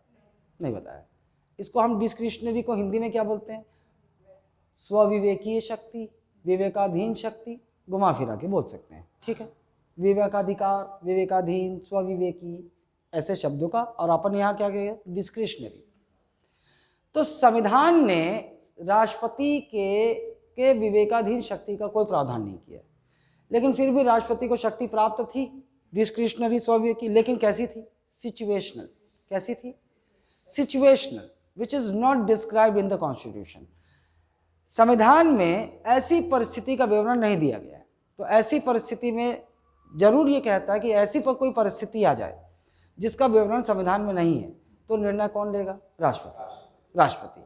तो राष्ट्रपति को इस प्रकार सिचुएशनल डिस्क्रिशनरी पावर है। संवैधानिक है क्या? नहीं। लेकिन अब राज्यपाल पे आते हैं। यहां पर राज्यपाल की जो डिस्क्रिशनरी पावर है, स्वविवेकाधीन शक्तियां हैं, वो राष्ट्रपति से अधिक विस्तृत है। Discretionary power of a governor of a state is more wider than a president of India ना। कैसे? राज्यपाल की संवैधानिक विवेकाधीन अधिकार का भी बताया विवरण है संविधान में, और जो पारिस्थितिकी स्वविवेकाधीन शक्तियां राष्ट्रपति के पास, वो भी है इनके पास, क्योंकि वो परिस्थिति राज्य में भी निर्मित होती है। समझ गए आप? इस बात को गांठ बांध लो। हाँ, राज्यपाल का है। क्लियर है? राष्ट्रपति का स्वविवेकी शक्तियों का विवरण संविधान में नहीं है, लेकिन राज्यपाल का है। लेकिन फिर भी राज्यपाल की स्वविवेकी शक्ति राष्ट्रपति की स्वविवेकी शक्ति से अधिक विस्तृत है, इज मोर वाइडर, ज्यादा है। क्यों? क्योंकि जो पारिस्थितिकीय स्वविवेकाधीन शक्तियां राष्ट्रपति के पास है, वो तो राज्यपाल के पास भी है, लेकिन एडिशनल संविधान ने भी कुछ स्वविवेकी अधिकार राज्यपाल के दिए हुए। क्लियर है बात? संवैधानिक है। क्लियर है? आइए, ये देखो, किस किस विधेयक को आरक्षित करना है, क्या करना है, राष्ट्रपति का विवेक पर निर्भर करता है। अच्छा, एक और चीज वहां बताया था मैं आप लोग, कोई विधेयक आया तो उस पर निर्णय क्या लेना है, स्वीकृति देनी है, नहीं देनी, रोकना है, ये सब राष्ट्रपति का विवेकाधीन था। इसका भी है सेम, किसी भी विधेयक पर जो निर्णय लेना है वो इसके विवेक पर छोड़ दिया है। लेकिन संविधान संशोधन विधेयक पर राष्ट्रपति का विवेकाधीन है क्या? वहां तो राष्ट्रपति को भैया 24वां संविधान संशोधन 1971 में देना ही पड़ेगा ना, ठीक। लेकिन यहां राज्यपाल के पास वो नहीं है, वहां तो क्योंकि संविधान संशोधन विधेयक यहां आता ही नहीं, ठीक। सिफारिश करना, राज्य में राष्ट्रपति शासन की सिफारिश करना, वो उसके ऊपर है भैया, वो सिफारिश करे या ना करे उसकी मर्जी, ठीक। पड़ोसी केंद्र शासित राज्य में अतिरिक्त प्रभार की स्थिति में बतौर प्रशासक के रूप में कार्य करते समय राज्यों के विधान परिषद एवं प्रशासनिक मामलों में मुख्यमंत्री से जानकारी प्राप्त करना, ये ऐसे ही पूछेगा भी नहीं। छत्तीसगढ़ का राज्यपाल हूं, छत्तीसगढ़ के साथ साथ मेरे एक केंद्र शासित प्रदेश का भी प्रभार मुझे दे दिया, मेरा विवेक है कि मैं वहां से उसके प्रशासन की जानकारी मांगू या ना मांगू, अगर वहां पर विधानसभा है तो, ठीक। असम, मेघालय, त्रिपुरा, मिजोरम के राज्यपाल के द्वारा खनिज उत्खनन, आपको पता था ना, शेड्यूल 6 अनुसूची 6 में 4 ही राज्यों की बात की गई थी। 4 राज्यों के जनजातीय क्षेत्रों का प्रशासन व नियंत्रण, असम, मेघालय, त्रिपुरा, मिजोरम ना, जिसमें से असम में नहीं, असम को छोड़ के नहीं नोनी, उस अनुसूची में 4 राज्य हैं, लेकिन असम के जो स्वायत्त जिले हैं इनका प्रशासन व नियंत्रण वो राष्ट्रपति ही करते हैं। बाकी ये जो हो गया इन राज्यों के राज्यपाल के हाथों में होता है। इन राज्यों के जनजातीय क्षेत्रों का प्रशासन व नियंत्रण किसके हाथों में? उस राज्य के राज्यपाल। लेकिन असम के जो स्वायत्त जिले हैं, ऑटोनॉमस डिस्ट्रिक्ट्स, कुछ डिस्ट्रिक्ट्स को ऑटोनॉमस का दर्जा दिया गया है, जैसे बोडोलैंड है ना, कुछ विवाद करते रहते हैं बार बार कि हमको अलग से बोडोलैंड बनाओ, ऐसे। तो ऐसे जिलों का प्रशासन, क्योंकि क्रिटिकल मामला है ना ये, तो ऐसे ऑटोनॉमस जिले जो स्वायत्त जिले असम के जनजाति जिले हैं, उनका प्रशासन व नियंत्रण राष्ट्रपति के हाथों में ही होगा। क्लियर है बात?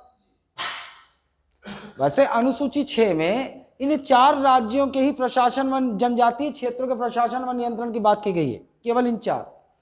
इन अनुसूची 5 में इन 4 राज्यों को छोड़कर और जो ट्राइबल राज्य हैं उनकी बात की गई है ना। 10 राज्य बताया था मैं आपको, याद है? तो जिस तरीके से मैं याद कर रहा था, याद होना चाहिए तुमको। टेस्ट कर लेता हूं, रुको यहां बताना।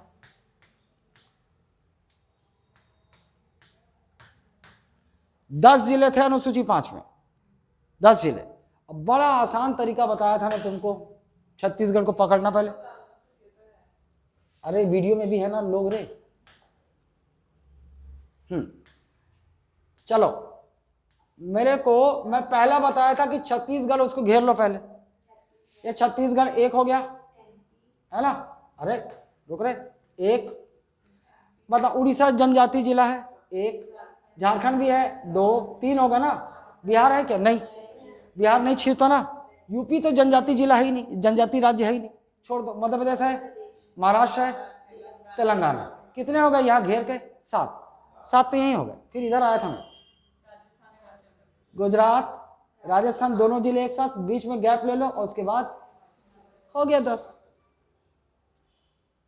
मैपिंग सबसे अच्छा साधन होता है चीजों को दिमाग में बैठाने का। वो 10 जिले अगर तुम रट रहे होते तो तुमको याद ही नहीं आता, बता देता हूं। लेकिन जिस तरीके से ऐसे हम लोगों ने मैपिंग में इसको याद किया था, याद रखना इधर छत्तीसगढ़ उसके घिरे हुए ट्राइबल राज्य और इधर कोने में चले जाना, ऐसे में 3 राज्य, 2 लगे हुए, बीच में गैप लेके हिमाचल ट्राइबल है, ये सब ट्राइब है। आंध्र भी तो है ट्राइबल, वहां भी तो आदिवासी रहते हैं। केवल यूपी है, यूपी आदिवासी राज्य नहीं है। हालांकि ऐसा नहीं कि वहां नहीं है, गोंड रहते हैं वहां, लेकिन वो इधर उधर से फैल के रहते हैं, ऐसे प्रॉपरली ये ट्राइबल नहीं है। हाँ, ये जंगल थोड़ी मिलेगा आपको इधर, ये मैदानी इलाका है, बाग बगीचे मिल सकते हैं आपको, जंगल नहीं मिलेगा। अरे मूर्खानंद, बिहार का आदमी बिहारी होगा और यूपी अलग राज्य है, यूपी का आदमी उत्तर प्रदेशी होगा, लेकिन दोनों का रहन सहन, दोनों की बोली लगभग एक जैसी लगती है ना, दोनों का एक ही जैसे लगते हैं, दोनों ही अश्लील गाना सुनना पसंद करते हैं, लहंगा ब्लाउज वाला गाना ऐसे ही नहीं बनता है।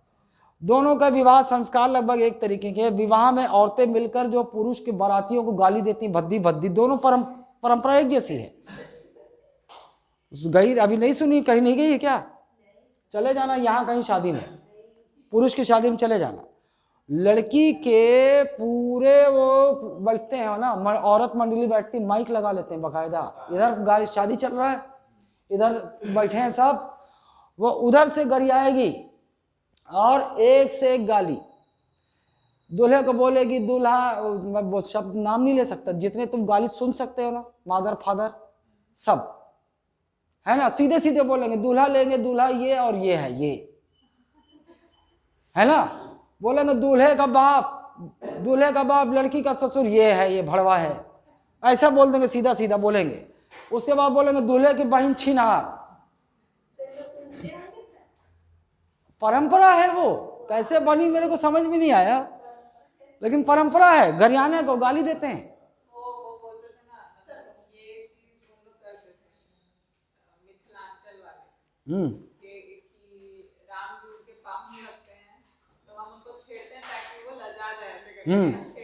वही, और उस समय कोई गुस्सा थोड़ी होता है, वो सब मजा लेते हैं, परंपरा चली आ रही। अरे कैसे पैक हो रहा है रे साला। पारिस्थितिकी सेम विधानसभा चुनाव में किसी भी दल को पूर्ण बहुमत नहीं मिलता है तो राज्यपाल की मर्जी, वो दूसरे नंबर पे जो राजनीतिक दल होगा उसको निमंत्रण दे सकता है, किसी का बाप नहीं उखाड़ सकता, क्योंकि संविधान में विवरण नहीं, अपनी मर्जी से विवेक से निर्णय ले सकता है। दूसरा, उत्तराधिकारी न होने पर किसी को भी मुख्यमंत्री नियुक्त कर सकता है जिस दल का बहुमत हो, यह बस कंडीशन है। किसी भी दल को सरकार बनाने का आमंत्रण दे सकता है। पता है आपको, राज्य विधानसभा में विश्वास मत हासिल करने पर मंत्रिपरिषद की बर्खास्तगी ना कर पाने पर, नहीं कर पाया तो मान लो किसी को प्रधानमंत्री नियुक्त किया, उसको विश्वास मत शामिल करना होगा, 1 महीने का अधिकतम समय दे सकता है। अगर वोटिंग होगा, वोटिंग में अगर आधे 50% से अधिक विधायकों का अगर वोट नहीं मिल पाया उसको, तो विश्वास मत हासिल नहीं कर पाया तो पूरी मंत्रिपरिषद को बर्खास्त कर देगा, सेम पूरा जैसे राष्ट्रपति में, बस बदलेगा क्या। उधर अगर हम बात कर रहे हैं केंद्र सरकार की, इधर राज्य सरकार, उधर लोकसभा की, इधर विधानसभा की, उधर प्रधानमंत्री की बात कर रहे हैं, इधर सीएम की बात हो रही, सेम, ठीक, खत्म। राज्यपाल है क्या? वो 1 दिन, हाँ